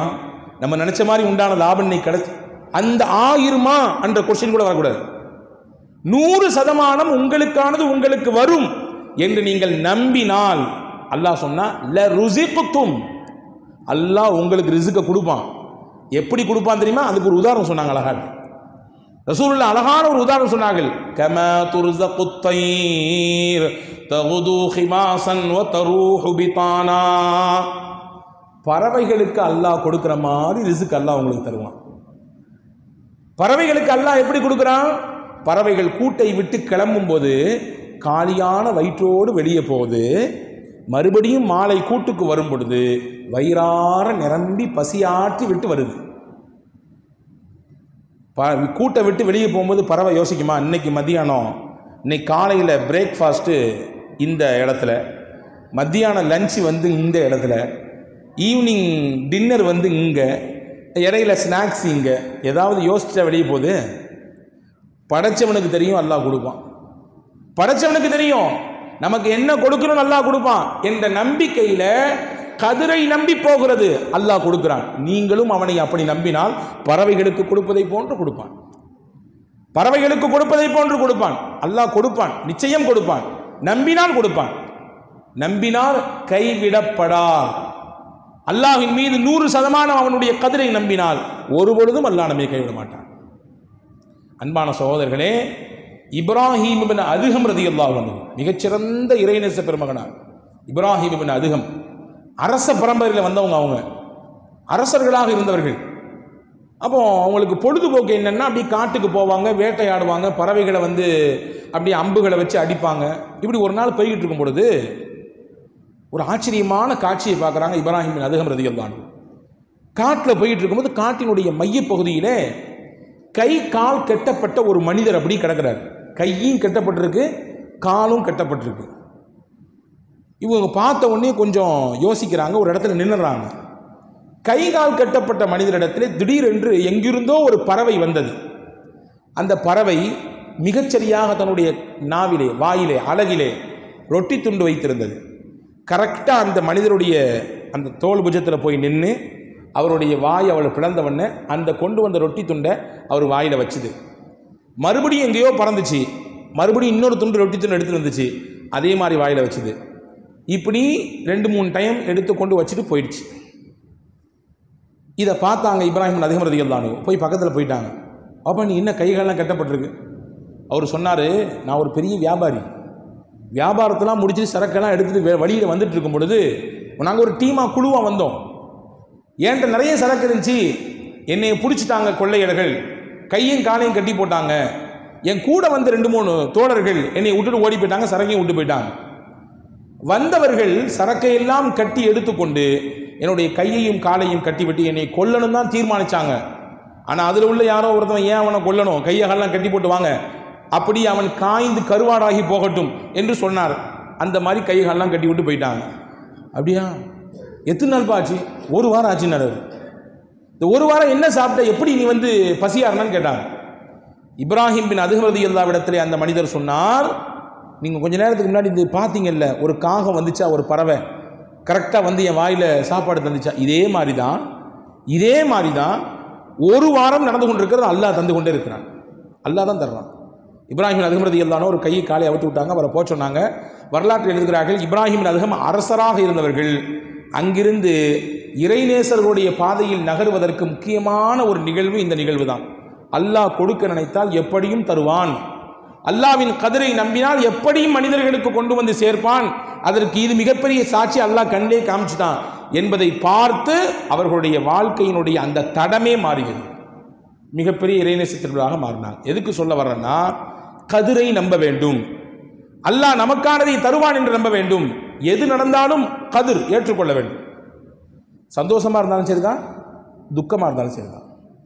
ஹதீஸில் ஒரு செய்தி வரும் பாருங்க, அல்லாஹ் மலக்குகள்கிட்ட கேட்பான். சில மனிதர்களுக்கு அல்லாஹ் குழந்தையை தருகிறான், அதுவும் கிஃப்ட் தான். சில மனிதர்களுக்கு கொடுத்த குழந்தையை அல்லாஹ் பறித்துக் கொள்கிறான், அதுவும் ஒரு வகையில் சொல்ல போனால் இங்கே சோதனையாக தெரியலாம். ஆனால் அது சுபசோபனம், அது சுபசோபனம். எங்கே சுபசோபனம்? இந்த பிள்ளைங்க அல்லாட்ட போய் நின்று சண்டை போடும், யா அல்லாஹ் என்னைய பெத்தவங்க இவங்க, சின்ன வயசுலேயே என்னை நீ அழைச்சிக்கிட்ட, என் பெத்தவங்களை என் கூட நீ சொர்க்கத்துக்கு அனுப்பணும் அப்படின்னு சண்டை போடும். என்னைய பெத்தவங்க இருக்காங்க, அவங்கள விட்டுட்டு நான் வர முடியாது. குர்ஆனில் சொல்கிறான், அக்வாமின் வ அபாரிக வ கஸிம் மின் மஈன் வில்தானும் முஹல்லதூன். சூரா வாக்கியாவில் அல்லாஹ் சொல்கிறான், சின்ன சின்ன சிறுவர்கள் தான் சொர்க்கத்திலே சொர்க்கவாதிகளுக்கு உணவு பரிமாறக்கூடியவர்கள். அந்த சின்ன சின்ன சிறுவர்கள் யாரு? யாரெல்லாம் அல்லாஹ் சின்ன வயதிலேயே அழைத்து கொண்டானோ, சிறு வயதிலேயே அழைத்து கொண்டானோ, அவர்களை சொர்க்கத்தினுடைய அழகானவர்களாக, சொர்க்கத்திலே சொர்க்கவாதிகளுக்கு அங்கும் இங்கும் பரிமாறக்கூடியவர்களாக அல்லாஹ் மாற்றி விடுவான். அவங்க போய் சண்டை போடுவாங்களாம். இப்போ சொல்ல வரக்கூடிய செய்தி என்னன்னா, அல்லாஹ் கொடுப்பதும் கிஃப்ட் தான். கொடுத்ததை எடுத்துட்டாலும் அல்லாஹ் ஏதோ ஒரு சுபசோபனத்துக்காண்டி எடுக்கிறான். ஆனாலும் அல்லாஹ்வுக்கும் இரக்கம் உண்டு தானே. அடியார்கள் மீது அல்லாஹ்வின் இரக்கம் எந்த அளவுக்கு என்றால், நம்ப வேண்டும் பெருமக்களே, ஒரு தாய் தன் பிள்ளையின் மீது வைக்கக்கூடிய இரக்கத்தை விட 70 மடங்கு அதிகமாக வைத்திருக்கிறான். 70 மடங்கு அதிகமாக இருப்பதினால் தான் அல்லாஹ் கேட்பானா, இந்த குறிப்பிட்ட இந்த அடியார் அவனுக்கு நான் கொடுத்தேன், அவனுடைய ஈரக்குலையாக அவனுடைய அன்பான குழந்தையை நான் கொடுத்தேன், கொடுத்த நானே அவன்கிட்ட அந்த பிள்ளைகளை வாங்கிக்கிட்டேன். வாங்கின சமயத்தில் என்னுடைய அடியா என்ன சொன்னா அல்லாஹ் கேட்பான். என்ன சொன்னா? அத்தாவுக்கும் மகனுக்கும் பேச்சுவார்த்தை இல்லை வச்சுக்கங்களேன். மகனை வந்து அத்தாவுடைய ஃப்ரெண்டு எங்கேயோ சந்திக்கிறாரு, சந்திச்சு பேசிக்கிறாரு. சந்திச்ச நண்பர் வந்து அத்தாட்ட சொல்றாரு, இப்போ அவன் பிள்ளையை பார்த்தோமா அந்த ஊர்ல, பேச்சுவார்த்தை இல்லை தான், இருந்தாலும் தாய் அந்த தந்தை என்ற மனதல்லவா, என் பிள்ளை என்ன சொன்னா, நல்லா இருக்காரா, எப்படி இருக்காரு, நிச்சயம் இருக்கும். அல்லாஹ் கேட்பான். அப்படி அவனுக்கு ஒரு சோதனை தான். என்ன சொன்னான் அந்த நேரத்தில், அவன் என்ன சொன்னான்? மலக்குகள் சொல்வார்கள், யா அல்லாஹ் இன்னா லில்லாஹி வ இன்னா இலைஹி ராஜிஊன் என்று சொன்னான். உன்னை புகழ்ந்தான், கொடுத்தவன் அவன், அல்லாஹ்வுடைய முடிவு அவனை எடுத்துக்கொண்டான் என்று அவன் சொன்னான். அப்படியா சொன்னான்? அவ்வளவு சோதனையிலையும் அவ்வளவு கஷ்டத்திலையும் அவ்வளவு இழப்பையும் தாங்கி கொண்டு மனசுல போட்டு புதைச்சி வச்சுக்கிட்டு என்னைய புகழ்ந்து இன்னா லில்லாஹ் சொன்னானா? இன்னா லில்லாஹி வ இன்னா இலைஹி ராஜிஊன் சொன்னானா? சொன்ன ஒன்று அல்லாஹ் அந்த கதிரை நம்பியதற்கு அல்லாஹ் கொடுக்கிற கூலியை பாருங்கள். நான் ஆரம்பத்தில் சொன்னேன், அல்லாஹ் அடியார்கள் மீது 70 மடங்கு பாசம் உள்ளவன். இப்னு லி அப்தி ஹாதா பைத்தன் ஃபில் ஜன்ன வ சம்மூஹு பைத்தல் ஹம்த். இந்த அடியானுக்கான சொர்க்கத்தில் ஒரு மாளிகை கட்டுங்கப்பா, ஒரு பிரம்மாண்டமான மாளிகையை கட்டி விடுங்கள். அந்த மாளிகைக்கு பைத்துல் ஹம்துன்னு பேர் வைங்க. ஏன்னா அவ்வளவு சோதனையிலும் இது கதிர், இதுதான் தலைவிதி என்று ஏற்றுக்கொண்டு பொறுமையாக இருந்து, பொறுமையோடு இருந்து அவன் இன்னா லில்லாஹ் சொன்னான் தானே, அதற்காக வேண்டி அவனுக்கு கொடுக்கக்கூடிய கூலி சொர்க்கத்தின் மாளிகை. மாளிகைக்கு பைத்துல் ஹம்துன்னு பேர் வைக்கணும். ஹம்துனா புகழுக்குரிய வீடு. அவன் புகழ்ந்ததினாலே அல்லாஹ் அவனுக்கு தரக்கூடிய கூலி சொர்க்கத்திலே பைத்துல் ஹம்தை அல்லாஹ் தருகிறான். எதற்கு என்றால், நான் இதை எதற்கு சொல்கிறேன் என்றால், கதிரை ஏற்றுக்கொள்கிற பொழுது தானாக அல்லாஹ் மகிழ்ச்சியை தருவான். கதிரை ஏற்றுக்கொள்ள வேண்டும். நமக்கு என்ன தலைவிதியோ அதை ஏற்றுக்கொள்ள வேண்டும். ஏற்றுக்கொண்டார்கள். நான் கூட இந்த நாட்களினுடைய இடையிலே ஒரு நிகழ்ச்சியை சொன்னேன். உம்மு சலமா ரதியல்லாஹு தஆலா அன்ஹா, அபூ சலமா ரதியல்லாஹு தஆலா அன்ஹா, ரெண்டு பேரும் அப்படி ஒரு முன்மாதிரியான கணவன் மனைவி. கணவன் மனைவிக்கு ஒரு ரோல் மாடல் பார்க்கணும். சஹாபாக்கள் அபூ தல்ஹா அபூ சலமா உம்மு சலமாவை பார்க்கலாம். அவ்வளவு அந்யோன்யம். ரெண்டு பேரும் பேசிக்கிட்டாங்களாம். ரெண்டு பேரும் ஒரு நாள் பேசிக்கிட்டாங்களாம். அந்த அம்மா சொல்லிச்சான், உங்களுக்கு முன்னாடி நான் மௌத்தாயிட்டேன்னு சொன்னா நீங்கள் பொருந்திக்கணும், நீங்கள் அடுத்து நிக்காஹ் செஞ்சுக்கணும் அப்படின்னு சொன்னாங்களாம். அவரு சொன்னாராம்மா, நான் உனக்கு முன்னாடி மௌத்தாயிட்டேன்னா நீ அப்படி பிள்ளைகளெல்லாம் பார்த்துட்டு பேசாமல் இருந்துடக்கூடாது, அடுத்து ஒரு நிக்காஹ் செஞ்சுக்கணும். இப்படி பேசிக்கிட்டாங்க. இருந்தாலும் ஏற்றுக்க முடியல. அந்த மரணம் என்பது உண்மைதான். ஆனாலும் கூட அந்த பிரிவினுடைய வார்த்தையை கூட அவர்கள் கையை வைத்து தடுத்து விடுவார்கள். அந்த அளவுக்கான நெருக்கம். ரசூல் ஸல்லல்லாஹு அலைஹி வஸல்லம் பாராட்டியிருக்காங்க அந்த தம்பதிகளை. உஹது யுத்த களத்தில் தான் அவருக்கு காயம் ஏற்பட்டுச்சு. அந்த காயமே கடைசியில் பெரிதாகி கடத்தில் மௌத்தானார். அதுவே அவருக்கு மரணத்தை கொடுத்தது. ஆனால் அந்த அபூ சலமா தன்னுடைய மனைவிக்கு ரசூலுல்லாஹ்ட்டேருந்து வாங்கிட்டு வந்து ஒரு செய்தியை சொல்லி கொடுத்திருந்தார். இன்னைக்கு எத்தனையோ பல விஷயங்களை இந்த 12 நாட்கள் அல்லாஹ்வின் பேரெல்லாம் நமக்கு கேட்டிருக்கோம். கேட்டது இங்கிட்டு வாங்கி அங்கிட்டு போயிடக்கூடாது இல்லையா? பொதுவாகவே நம்ம பேசிக்கிறதுண்டு. உஸ்தாத் எப்படி பயான் பேசுகிறான்? அற்புதமான பயான், நல்லா பேசுகிறான். எங்கேயாவது போய் பயானை கேட்டு வரோம், சிறப்பான பயான்.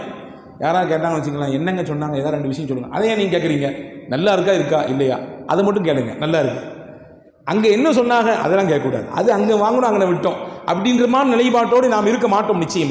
நிச்சயமாக மஸ்ஜித் இந்தியாவை பொறுத்தவரை அப்படி கிடையாது. ஏனென்றால் பாரம்பரியமாக இங்கே பல்லாண்டுகள் நடக்கிறது. அதை நீங்கள் உள்வாங்கி கொண்டிருக்கிறீர்கள். அன்பு சகோதரர்களே, கேட்ட விஷயத்தை போய் மனைவிமார்கிட்ட பகிரணும், நல்ல விஷயத்தை பகிரணும்.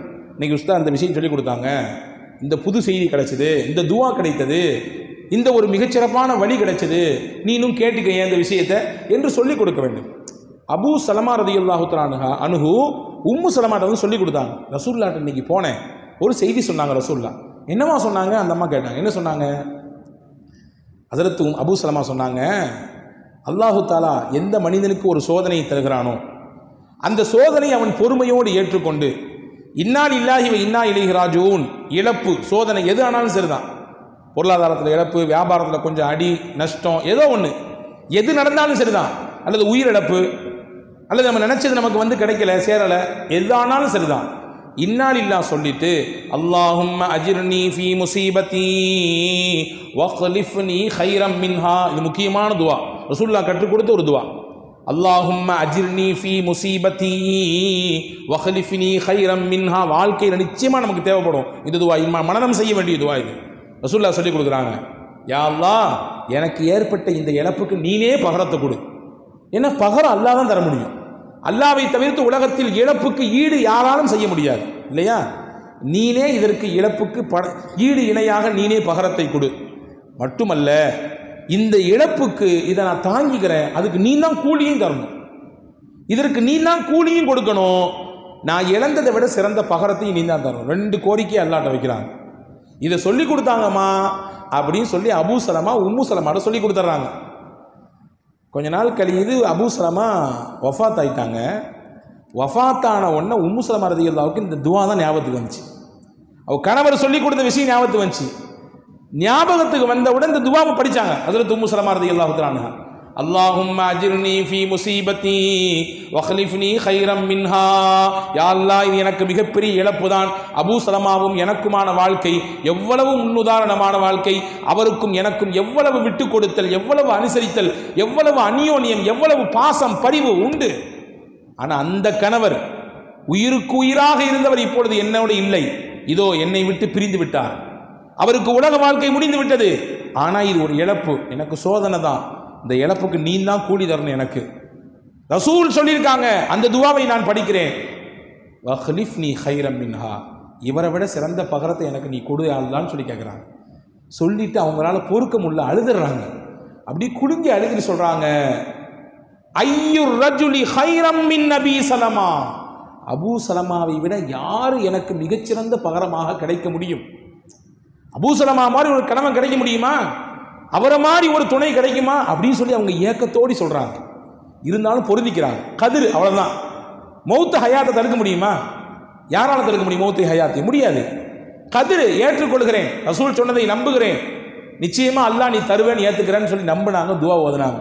அந்த பெண்மணி கதிரை நம்பி நாயகத்தின் வார்த்தையின் மீது இருந்த நம்பிக்கையில் அவர்கள் படித்ததினாலே அல்லாஹ் அவர்களை விட சிறந்த பகரத்தை கொடுத்தான். அபூ சலமாவுக்கு வாக்கப்பட்ட உம்மு சலமா ரலியல்லாஹு தஆலா அன்ஹா அபூ சலமாவின் மரணத்திற்கு பிறகு முஹம்மது ரசூலுல்லாஹ் நிக்கா செய்து கொண்டார்கள். அபூ சலமாவோட முஹம்மது ரசூலுல்லாஹ் சிறப்பு தானே? அதை விட சிறப்பு உண்டா உலகத்தில்? நாயகத்தை விட சிறந்தவர் உலகத்தில் உண்டா? அபூ சலமாவை விட சிறந்த பகரத்தை எனக்கு கொடு என்ன அந்த அம்மா கேட்டாங்க, நம்பி கேட்டாங்க, அல்லாஹ் கொடுத்தான். அன்பு சகோதரர்களே, நாம் கதிரை நம்ப வேண்டும். நமக்குரிய கதிர் என்ன அதை நம்பணும், கலாவை நம்பணும். நம்பினா நிச்சயமாக மகிழ்ச்சிகரமான வாழ்க்கையை அல்லாஹ் நமக்கு தருவான். நாலாவதாக, எப்பொழுதுமே நேர்மறையான சிந்தனையோடு ஒருவரிடத்திலே பேச வேண்டும், பழக வேண்டும். எதிர்மறையான சிந்தனை நம்ம யோசிக்கக்கூடாது. அது நம்முடைய மகிழ்ச்சியை குலைச்சிடும், நிம்மதியை குலைச்சிடும். காடியில் போய்கிட்டு இருக்கிறோம், குறிப்பிட்ட நேரத்தில் இப்போ எத்திடுவோம், இன்ஷா அல்லாஹ் அல்லாஹ்வுடைய நாட்டத்தில் எத்திடுவோம் அப்படின்ற எண்ணத்தில் போகணும். போகிற வழியிலேயே யாராவது பிடிச்சிக்கிட்டாங்கன்னா, எங்கனையாவது ஏதாவது விபத்து நடந்துருச்சுன்னா, அல்லது வேறு ஏதாவது தடங்கள் ஏற்பட்டு அப்படின்னு சிந்திக்கக்கூடாது. எடுக்கும் பொழுதே நாம் எடுத்து வைக்கிறது பொழுதே நேர்மறையான சிந்தனை, எதிர்மறையான நினைப்பு வரக்கூடாது. வந்துருச்சுன்னா நிம்மதி குறைஞ்சு போயிடும். பாருங்க, ஒரு வரலாற்று செய்தி. அவுஃப் இப்னு மாலிக் அல் அஸ்ஜஇ ரலியல்லாஹு அன்ஹு சஹாபி. இந்த சஹாபி ரசூலுல்லாஹ்ட்ட ஓடி வர்றாங்க. யார் ரசூலுல்லாஹ், விவகாரம் ஒரு பெரிய முக்கியமான செய்தி நபியே, எனக்கு ஏற்பட்ட ஒரு சிரமம், என் மகனை காணோம். போர்க்களத்துக்கு போன எல்லாரும் திரும்பி வந்துட்டாங்க, என் மகன் வீட்டுக்கு வரல, என்ன பண்ணுறது? வழியை தேடி நான் என் மனைவியோடு நான் மசோதா செஞ்சேன், உங்கள்கிட்ட போயிட்டு வர சொன்னாங்க, நீங்கள் என்ன இதுக்கு வழி என்ன செய்கிறதுன்னு கேட்குறாங்க. ரசூல் ஸல்லல்லாஹு அலைஹி வஸல்லம், உங்களுடைய மகனாரை காணமா? சரி, வீட்டுக்கு போங்க, நீங்களும் உங்களுடைய துணைவியாரும் சேர்ந்து உட்கார்ந்து லா ஹவுல வலா குவத இல்லா பில்லாஹில் அலியுல் அதீம் இந்த திக்ரை படிச்சுக்கிட்டே இருங்க, அல்லாஹ் கொண்டு வந்து கொடுத்துருவான். ரொம்ப சிம்பிளான வழி. உன் மகனை காணோம், இல்லை இழந்துட்டீங்க, போன பிள்ளைகள்லாம் திரும்பி வந்துருச்சிங்க, நீங்கள் உங்கள் பிள்ளை வரலன்னு ரொம்ப ஏக்கத்தில் இருக்கீங்க, அப்படி தானே? ஆமாம். வீட்டில் போய் நான் சொன்ன மாதிரி செய்யுங்க, அல்லாஹ் கொடுப்பான் கொண்டு வந்து. அல்லாஹ் கொண்டு வந்து உங்கள் பிள்ளையை சேர்த்துருவான். ரசூலுல்லாஹ் சொன்னாங்கன்னா 100 இல்லை 200% சஹாபாக்கள் நம்புவாங்க. நேராக போனாங்க, மனைவிட்ட போய் சொன்னாங்க. ரசூலுல்லாஹ்ட்ட போனீங்களா? நான் போனேன். என்ன சொன்னாங்க? லா ஹவுல வலா குவத்த இல்லா பில்லா ஓத சொன்னாங்க. நம்ம வீட்டு பெண்களாக இருந்தால் அதை அப்புறம் ஓதிக்கலாம், முதல்ல போலீஸை வாங்க, முதல்ல போய் கம்ப்ளைண்ட் பண்ணுவோம். வேற ஏதாவது வழி தேடுவோமா? அங்கே சொல்லுவோமா, இங்கே சொல்லுவோமா? தெரிஞ்ச நம்பர் அங்கே இருக்கிறாங்களா, ஃபோனை போடுங்க, வாட்ஸ்அப் பண்ணுங்க, வீடியோ கால் போடுங்க, பேசுங்க. நடக்குமா இருக்காதா? ரசூலுல்லாஹ் சொன்னாங்க லா ஹவுல வலா குவத்த இல்லா பில்லா. அந்த அம்மா எதிர்மறையாக யோசிக்கவே இல்லை, நேர்மறையாக யோசிச்சுது. ஆமாம் ஆமாம், ரசூல் சொன்னாங்கன்னா நடக்கும், நடக்கும், ஓதுவோம் வாங்க. வரலாற்றில் எழுதுறாங்க, ஓதுனாங்க. அதிகாலை ஃபஜருக்கு நெருக்கமான சமயத்தில் வேக வேகமாக கதவு தட்டப்படுது. அவுஃப் இப்னு மாலிக் அல் அஸ்ஜஇ ரலியல்லாஹு கதவை போய் திறக்கிறாங்க. மகன் நிற்காரு முன்னாடி. பறிகொடுத்த தொலைந்து போன மகன் முன்னால் நிற்கிறார், அவர் மட்டும் நிற்கல, பின்னாடி ஒரு பெரிய ஆட்டு மந்தையே நிற்குது. இது கதை இல்லைங்க, வரலாற்று செய்தி, ஹதீஸ்லே பதிவான செய்தி. தகப்பனார் கேட்குறா, என்னப்பா ஆடு, எங்கப்பா நீ போன, நீ என்னப்பா எல்லாரும் வந்துட்டாங்க, நீ மாட்டிக்கிட்ட? ஆமாம், எதிரிகள் என்னை லாக் பண்ணிட்டாங்க, என்னை கைது பண்ணிட்டாங்க, எப்படியாவது தப்பிக்கணும்னு சந்தர்ப்பத்தை எதிர்பார்த்துட்டே இருந்தேன். ராத்திரி நல்ல மது குடிச்சிட்டு மயங்கி கிடந்தாங்க. நான் என்னுடைய கட்டுகளை எல்லாம் அவுத்துட்டு அப்படி வந்துட்டேன். எங்கே இருந்த ரொம்ப தூரத்தில் போயிருந்தீங்க போருக்கு, எப்படி ஒன் டே ஒரு நைட்டில் இப்படி இவ்வளோ தூரத்தில் வந்தீங்க? மகன் சொன்னார், உண்மைதான், நான் கிளம்பும் பொழுது காலானதும் நடந்தேன், ஆனால் நான் உணர்ந்தேன் என்னை யாரோ அப்படி தூக்கிட்டு பறக்கிற மாதிரி இருந்துச்சு.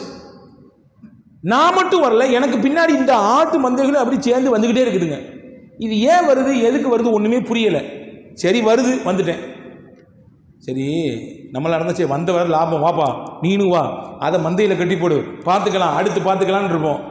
அவர் சஹாபி ரசூலுல்லாஹ்ட்ட போயிட்டார், அந்த ஆட்டு மந்தைகள்லாம் கூப்பிட்டு போயிட்டார். போய் சொன்னார், யார் ரசூலுல்லாஹ் அந்த மாதிரி கதையை கேட்டிங்களா, பையன் கிடச்சிட்டாரு, ரொம்ப சந்தோஷம், நீங்கள் சொன்னதை ஓதனும் கிடச்சிட்டாரு. ஆனால் ஒரே ஒரு சந்தேகம், பின்னாடி ஆடுகள்லாம் வந்திருக்குது, இது என்னமோ ஒரு சொல்கிறாரு கதை, அதுவாக வந்துச்சுன்னு சொல்லி என்ன பண்ணுறது, ஏது பண்ணுறது, இது ஹலாலா ஹராமா, நாங்கள் கை வைக்கலாமா கூடாதா, தெளிவு கேட்டாங்க. இன்னைக்கு நம்ம தெளிவு கேட்கறதே இல்லை. நான் தான் இடையே சொன்னேன், நமக்கு ஏதாவது ஒரு சந்தேகம்னா இமாம்கள்கிட்ட போய் கேட்கறத விட கூகுள் இமாம்கிட்ட தான் ஃபர்ஸ்ட் கேட்குறோம். இமாம் கூகுள் ஏதாவது சொன்னாங்கன்னா உடனே ஏற்றுக்குவோம். இமாம் கூகுள் நோன்னு சொன்னால் நம்ம நோன்னு சொல்லிடுவோம். அன்பு சகோதரர்களே, ஃபஸ்அலு அஹ்ல திக்ர் என்றால் ஞானமுடையவர்கள் பண்டிதர்களிடத்திலே கேளுங்கள் உங்களுக்கு தெரியவில்லை என்றால். இதுதான் கட்டளை, குர்ஆனின் கட்டளை இதுதான். ரசூலுல்லாஹ்ட்ட கேட்டாங்க, இது சரிதானா ஹலாலா ஹராமான். ரசூலுல்லாஹ் சொன்னாங்க, நீங்கள் நம்பிக்கையோட லா ஹவ்ல வலா குவத்த ஓதுனீங்கல்ல, அல்லாஹ் உங்களுக்கு அதையும் கொடுத்துருக்கான், உங்கள் பிள்ளையும் கொடுத்துட்டான், உங்களுக்கான ரிஸ்கையும் கொண்டு கொடுத்துட்டான். அல்லாஹ் கொடுத்தது வமன் யத்தகில்லாஹ யஜ்அல் லஹு மக்ரஜா வ யர்ஸுகுஹு மின் ஹைஸு லா யஹ்தஸிப். அல்லாஹ்வை யார் பயந்து உலகத்தில் வாழுகிறார்களோ அவர்களுக்கு அல்லாஹ் ரிஸ்கை கொடுப்பான். எப்படி கொடுப்பான்? அறியாத புறத்திலிருந்து கொடுப்பான். நினைக்கவே மாட்டார், அங்கேருந்து வரும் அவருக்கு. அல்லாஹ் கொடுத்துருக்கான், உங்களுக்கு வச்சுக்கங்க சாப்பிடுங்க, நாங்கள் சொல்லலாம். அன்பு சகோதரர்களே, இங்கே நமக்கு செய்தி என்னன்னா, அவுஃப் பின் மாலிக் அஸ்ஜஇயும் அவருடைய துணைவியாரும் இதை எதிர்மறையாக யோசிக்கல. அந்த அது எப்படி ஒத்த வார்த்தை எப்படி கொண்டு அறிவை கொண்டு யோசிக்கவில்லை, எதிர்மறையாக யோசிக்கவில்லை, நேர்மறையாக பார்த்தார்கள். அல்லாஹ் அவர்களுக்கு மகிழ்ச்சியை கொடுத்தான். எனவே அன்பு சகோதரர்களின் நேர்மறையான சிந்தனை. அதே மாதிரி மகிழ்ச்சிகரமான வாழ்க்கைக்கு முக்கியமான ஒரு விஷயம் என்ன தெரியுமா? நம்ம பிறருக்கு மகிழ்ச்சியை கொடுப்பவராக இருக்க வேண்டும். கொடுத்தோன்னா அல்லாஹ் நமக்கு மகிழ்ச்சியை தருவான். நம்ம பிறருக்கு சந்தோஷத்தை தரணும். ரசூலுல்லாஹ் சஹாபாக்கள் கேட்டாங்க, ஐயுல் அமாலி அஹப்பு இலல்லாஹ், அல்லாஹ்வுக்கு எந்த விஷயம் ரொம்ப பிடிக்கும்னு கேட்டாங்க. அல்லாஹ்வுக்கு எந்த விஷயம் ரொம்ப பிடிக்கும்னு கேட்டாங்க. ரசூலுல்லாஹ் சொன்னாங்க, சுரூருன் துதுகிலுஹு அலா கல்வி முஸ்லிமின், ஒரு முஸ்லிமினுடைய உள்ளத்தில் சந்தோஷத்துக்கு நீங்கள் காரணமாக இருக்கணும். அது அல்லாஹ்வுக்கு ரொம்ப பிடிக்கும். அந்த விஷயம் அல்லாஹ்வுக்கு ரொம்ப பிடிக்கும். தொழுகையை சொல்லியிருக்கலாம், நோன்பு சொல்லியிருக்கலாம், இன்னொரு விஷயங்கள் இருக்குது, எத்தனையோ இருக்குது. அதெல்லாம் அதனுடைய இடத்துல சிறப்பானது. ரசூலுல்லாஹ் இவருடைய கேள்வியை உள்வாங்கிட்டு சொன்னாங்க, ஒரு மனிதனின் மகிழ்ச்சிக்கு நீ காரணமாக இரு, அது அல்லாஹ்வுக்கு ரொம்ப பிடிக்கும்னாங்க. ஒன்று தெரியுமா? ஹதீஸிலே வந்திருக்கிறது, ஒருவரை நீங்கள் சந்தோஷப்படுத்தினால் அதற்கு பகரமாக அல்லாஹ் ஒரு மலக்கை நியமிக்கிறான். அந்த மலக்கு உங்களோட இருப்பார். எதுவரை இருப்பார் தெரியுமா? மரணப்பட்டவுடன் போய்விட மாட்டார், உங்கள் மன்னரைக்கும் வந்து துணையாக இருப்பார். அந்த மனிதன் கேட்பான், இறந்து போன மனிதன், நீங்கள் யார்? ஏன் கூட இங்கே மன்னரில் இருக்கிறீங்க? நானா? நீ நிறைய பேரை சந்தோஷப்படுத்தினல்ல, அந்த சந்தோஷத்தின் மொத்த உருவம் தான் நான். அல்லாஹ் உன்னை பாதுகாப்பாக, உனக்கு ஆறுதலாக, உனக்கு பக்கபலமாக என்னை வைத்திருக்கிறான். நன்றாக உறங்கு, உனக்கு எந்த தொந்தரவும் கிடையாது, உனக்கு எந்த பாதிப்பும் கிடையாது, உனக்கு எந்த பயமும் கிடையாது, நீ நிம்மதியாக ரெஸ்ட் எடு என்று அந்த மலக்கு உட்கார்ந்து ஆறுதல் சொல்லுவார். அந்த மலக்கு யாரு? நாம் கொடுத்த சந்தோஷம். நாம் யோசிக்க வேண்டும், பிறருக்கு நாம் சந்தோஷத்தை கொடுக்கிறோமா, சங்கடத்தை தருகிறோமா, மகிழ்ச்சியை தருகிறோமா, நிம்மதியை குலைக்கிறோமா, நல்லதை பேசுகிறோமா, இல்லாததை தேவையில்லாததை எடுத்து வம்புக்கு இழுக்கிறோமா? பெருமானார் ஸல்லல்லாஹு அலைஹி வஸல்லம் சொன்னார்கள், ஒரு மனிதனுக்கு போதுமானது பிஹஸ்பி இம்ராஇல் மர்இ, ஒரு மனிதன் மூமின் என்பதற்கு போதுமானது எது தெரியுமா? தர்க்குஹு மாலா யானிஹி, எது அவனுக்கு தேவையில்லையோ அதை கையே வைக்கக்கூடாது. எதுக்கு அவருக்கு சம்பந்தமே இல்லையோ, சம்பந்தமே இல்லாத விஷயத்தில் பேசக்கூடாது, அங்கே தொடக்கூடாது. அந்த விஷயத்தை எடுத்து நாலு பேருக்கு மத்தியில் வைத்து விவாதிக்கக்கூடாது. அப்படி ஒருவர் இருந்தாலே போதும், அவர் உண்மை மூமின் என்பதற்கு அடையாளம் என்றார்கள் பெருமானார் ஸல்லல்லாஹு அலைஹி வஸல்லம். எனவே அன்பர்களே, சந்தோஷத்திற்கு நாம் காரணமாக இருக்க வேண்டும், சங்கடத்திற்கு காரணமாக இருக்கக்கூடாது. அப்படி நாம் பிறருடைய உள்ளத்திலே மகிழ்ச்சிக்கு காரணமாக நாம் இருந்தால் அல்லாஹ் நம்மை மகிழ்ச்சியாக வாழச் செய்வான். ஒரே ஒரு செய்தியை சொல்லி முடிக்கிறேன்.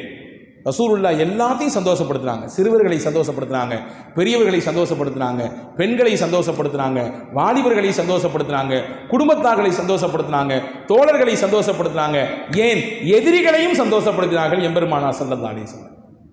உம்மு ஹாலித் அப்படின்னு ஒரு பெண்மணி, ஒரு சின்ன குழந்தை, அபிசீனியாவிலேருந்து ஹிஜ்ரத் போயிட்டு வந்தவங்க. அவங்க ஹிஜ்ரத் போயிட்டு முடிச்சு நேரம் மதீனாவுக்கு வந்துட்டாங்க. அவருடைய வாப்பா அம்மா எல்லாரும் அபிசீனியாவிலேருந்து நேரடியாக இங்கே மதீனாவுக்கு வந்தாங்க. மக்காலேருந்து அபிசீனியாவுக்கு போயிட்டு அபிசீனியாவிலேருந்து மதீனாவுக்கு வந்தாங்க. இப்போ இந்த புள்ள இருக்க அபிசீனியாவில் பிறந்த புள்ள, அபிசீனியாவில் பேசப்படக்கூடிய ஹபஷா மொழி, அந்த மொழி, அந்த லாங்குவேஜ் அந்த பிள்ளைக்கு தெரியும். ரசூலுல்லாஹ் வந்திருக்காங்க, உட்கார்ந்துருக்காங்க. அவங்களுக்கு அன்பளிப்பாக ஒரு ட்ரெஸ் கொடுக்கப்பட்டிருக்கு. அந்த ட்ரெஸ்ஸில் சிகப்பு கலர் ட்ரெஸ்ஸில், அதாவது வெள்ளை கலர் ட்ரெஸ்ஸில் சிகப்பு கலர் கோடு போடப்பட்டிருக்கு. ரசூலுல்லாஹ் அந்த ட்ரெஸ்ஸை எடுத்தாங்க. எடுத்து உம்மு ஹாலித் எங்கேன்னு கேட்டாங்க. அந்த சின்ன குழந்தை அது அந்த விளையாண்டுட்டு இருக்குது. அதை கூட்டு வாங்கன்னு நாங்கள் சொல்லலாம். அந்த குழந்தையை கூட்டு வந்து தான் மடியில் உட்கார வச்சு தானாக அந்த பிள்ளைக்கு அந்த ட்ரெஸ்ஸை போட்டு விட்டு, பார்த்தியா சிகப்பு கோடு கோடு கோடு என்று அந்த பிள்ளை இடத்துல அப்படியே அன்பாக பேசிகிட்டு இருந்தாங்க. ஹதீஸில் வருது, அந்த பொதுவாகவே புது ட்ரெஸ்ஸு பிள்ளைகளுக்கு பிடிக்கும். புது ட்ரெஸ்ஸு ரொம்ப பிடிக்கும் பிள்ளைகளுக்கு இல்லையா? நம்ம ஒரு காலம் இருந்துச்சு பெருநாட்களுக்கு மட்டும்தான் ட்ரெஸ்ஸு. இன்றைக்கி நம்ம வீடுகளில் நம்ம சொந்தத்தில் இல்லை, நம்ம அக்கம் பக்கத்தில் யாருக்கா கல்யாணம்னாலும் நம்ம வீட்டில் பிள்ளை வந்து ஒரு ட்ரெஸ் எடுத்தாங்கன்றான். ஏன்டா பக்கத்து வீட்டில் மாமா கல்யாணம் அப்படிங்கிறான். என்னடா இது பக்கத்து வீட்டு மாமாவுக்கு நம்ம ஆமாம் போடணும், புது ட்ரெஸ் வேணும், ஏதாவது காரணம் இல்லையா? பெண்கள் பிள்ளைகளுக்கு ரொம்ப பிடிக்கும். இப்போ அந்த புது ட்ரெஸ் போடணும், அந்த பிள்ளைகளுக்கு அந்த பிள்ளைக்கு மகிழ்ச்சியை பார்க்கணும், ஆனந்தத்தை பார்க்கணும். ரசூல்லா வேற கையில் மடியில் ஏஞ்சி வச்சுட்டு அப்படியே ஒன்று ஒன்றா சொல்லி கொடுக்குறாங்க.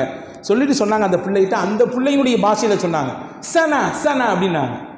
இது வந்து ஒரு ஹபஷாவில் பேசப்படக்கூடிய பேச்சு, அந்த மொழி. இங்கே தமிழும் பேசுகிறோம், மலாயும் பேசுகிறோம் இல்லையா? இதை மாதிரி இங்கே ஹஜ்ரத் ரசூலுல்லாஹ் அரபு மொழி பேசக்கூடியவர்கள் ஹபஷா நாட்டுடைய மொழி எடுத்து அந்த பிள்ளை இருப்பாங்க. சனா சனா சனானா ஹசனா, ஹசனானா ரொம்ப அழகாக இருக்குதுமா, ரொம்ப சூப்பராக இருக்கு உனக்கு, அப்படியே தேவதை மாதிரி இருக்கு நீ அப்படின்ற மாதிரியான அர்த்தத்தை கொண்டது.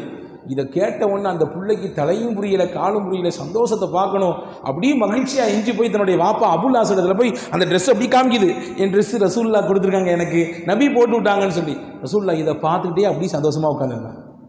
அன்பர்களே, சிறு குழந்தையானாலும் சரி, பெரியவர்களானாலும் சரி, இளைஞர்கள் பெண்கள் எல்லாத்துக்கும் ஒருவர் சந்தோஷத்தை கொடுக்கக்கூடியவராக இருந்தால் அல்லாஹ் தானாக நிம்மதியை, மகிழ்ச்சியை, சந்தோஷத்தை அவருக்கு கொண்டு வந்து சேர்ப்பான். எனவே நான் மேலே சொன்ன இந்த விஷயங்கள் எல்லாம் பூமா நபி ஸல்லல்லாஹு அலைஹி வஸல்லம் அன்னவர்கள் மகிழ்ச்சிகரமான வாழ்க்கைக்கு நமக்கு காட்டித்தரக்கூடிய சில வழிகள் இன்னும் எக்கச்சக்கமாக இருக்குது.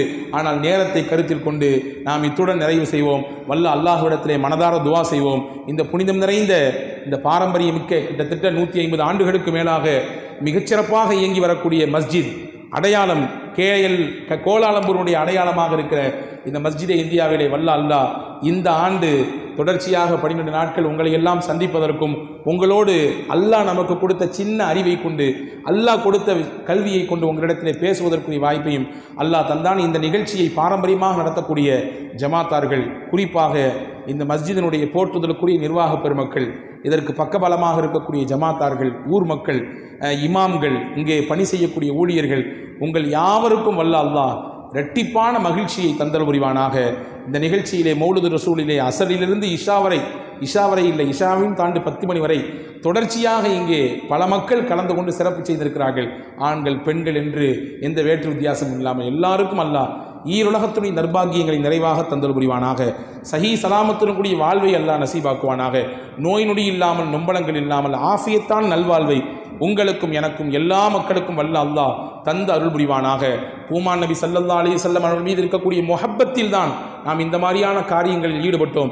அந்த முஹப்பத்தை அல்லாஹ் நமக்கு வாஜிபாக்கி தருவானாக. நம்முடைய மௌத்தின் சமயத்திலே பெருமானா ஸல்லல்லாஹு அலைஹி வஸல்லம் அன்னவர்கள் மீது ஈமான் கொண்டிருக்கக்கூடிய நிலையிலே அல்லாஹ்வின் பெயரை சொல்லி, அருமை நாயகன் ஸல்லல்லாஹு அலைஹி வஸல்லம் பெயரை சொல்லி நம்முடைய ரூஹ் பிரிவதற்கு அல்லாஹ் தௌஃபீக்கை தருவானாக. வாழும் காலம் வரை நிறைவான ஆரோக்கியத்தை நசீபாக்குவானாக. நோய் நொடி இல்லாத வாழ்வை தருவானாக. கடன் இல்லாமல் அல்லாஹ் நம்மை காப்பாற்றுவானாக.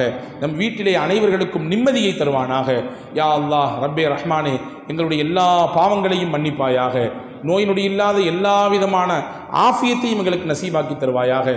கிருபையானனே, இந்த மஜ்லிஸிற்கு யார் யாரெல்லாம் காரணகர்த்தாவாக இருக்கிறார்களோ, இருந்தார்களோ, உன்னிடத்திலே வந்து சேர்ந்து விட்டார்களோ, இந்த மஹல்லாவிலே வசித்தவர்கள், ஜமாத்தார்கள், ஊர் மக்கள் அனைவர்களுடைய மன்னரையும் விசாலமாக்குவாயாக. அவர்களுடைய கபரை வெளிச்சமாக்கி தருவாயாக. சொர்க்கத்திற்கு தகுதிமிக்கவர்களாக அவர்களையும் எங்களையும் ஆக்குவாயாக. எங்களை கொண்டு நன்மைகளை அல்லாஹ் நீ பறக்குவாயாக. தீமைகளின் தடுப்பான்களாக நாங்கள் ஆகுவதற்கு தௌஃபீக்கை தருவாயாக. கிருபையானே ரஹ்மானே, எங்கள் குடும்பங்களிலே மகிழ்ச்சியை தருவாயாக, ஆனந்தத்தை தருவாயாக, நிம்மதியை தருவாயாக. குழப்பங்களை விட்டு பாதுகாப்பாயாக, மன சச்சரவுகளை விட்டு பாதுகாப்பாயாக. கணவன் மனைவிக்கு இடையிலே சிறந்த புரிதலை தருவாயாக, ஒற்றுமையை தருவாயாக, கண் குளிர்ச்சியை தருவாயாக.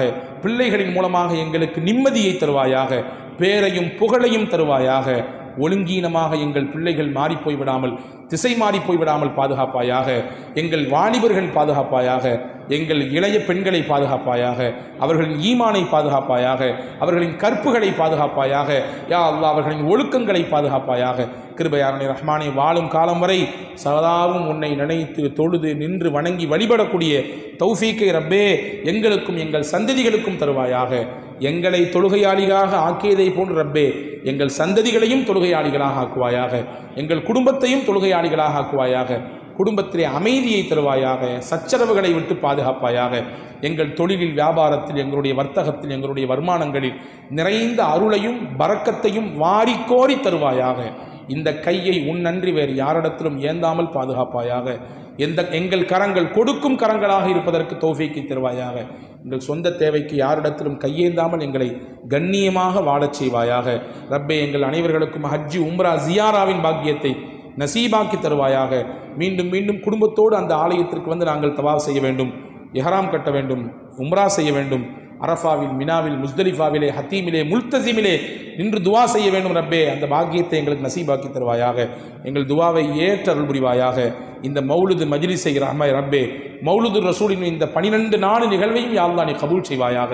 இதற்கு உதவியவர்கள், உணவு வழங்கியவர்கள், தபுரூக் தந்தவர்கள், இந்த நிகழ்ச்சி ஏற்பாடு செய்த இந்த ஜமாத்தார்கள், குறிப்பாக இந்த மஸ்ஜிதினுடைய போற்றுதலுக்குரிய நிர்வாக பெருமக்கள், இமாம்கள், ஊழியர்கள் அனைவர்களுக்கும் ரப்பே ரஹ்மானே யா அல்லாஹ் ஈருலகத்தினுடைய நற்பாகியங்களையும் கோரி வாரி தருவாயாக.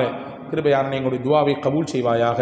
எங்களை இங்கே ஒன்று கூட்டியதை போன்று மக்காவிலும் மதீனாவிலும் புனிதமான பைத்துல் முகத்தஸிலும் ஒன்று கூட்டுவாயாக. நாளை சொர்க்கத்திலும் ஃபிர்தௌஸ் என்ற சொர்க்கத்திலே எங்களை ஒன்றிணைத்து அருள் புரிவாயாக. எங்கள் உள்ளங்களை தூய்மையாக்குவாயாக. கெட்ட எண்ணங்களை நீக்கி தருவாயாக. எல்லோரின் மீதும் உயர்ந்த சிந்தனை வைப்பதற்கு தௌஃபீக் செய்வாயாக. யாரின் மீதும் தப்பான அபிப்பிராயம் கொண்டு விடாமல் எங்களை பாதுகாப்பாயாக. எங்களுடைய துவாவை ஏற்று அருள் புரிவாயாக. ரப்பனா ஆத்தினா ஃபித் துன்யா ஹஸனத்தன் வ ஃபில் ஆখিরাতি ஹஸனத்தன் வ கினா அஸாபன்னார். யா ரப்பி பில் முஸ்தஃபா பல்லிக் மகாசிதனா வஸ்மஹ் லனா மா மலா யா வாசி அல் கரமி நவ்விர் இலாஹ ஸமா கல்பல் கரீபி கமா نورت قلب إمام الناس غزالي يا ربي أعط لنا علما وفهما كما أعطيت يا ربنا للشيخ غزالي مولاي صل وسلم دائما أبدا على حبيبك خير الخلق كلهم وصلى الله تعالى وسلم وبارك على سيدنا محمد وعلى آله وصحابه أجمعين والحمد لله.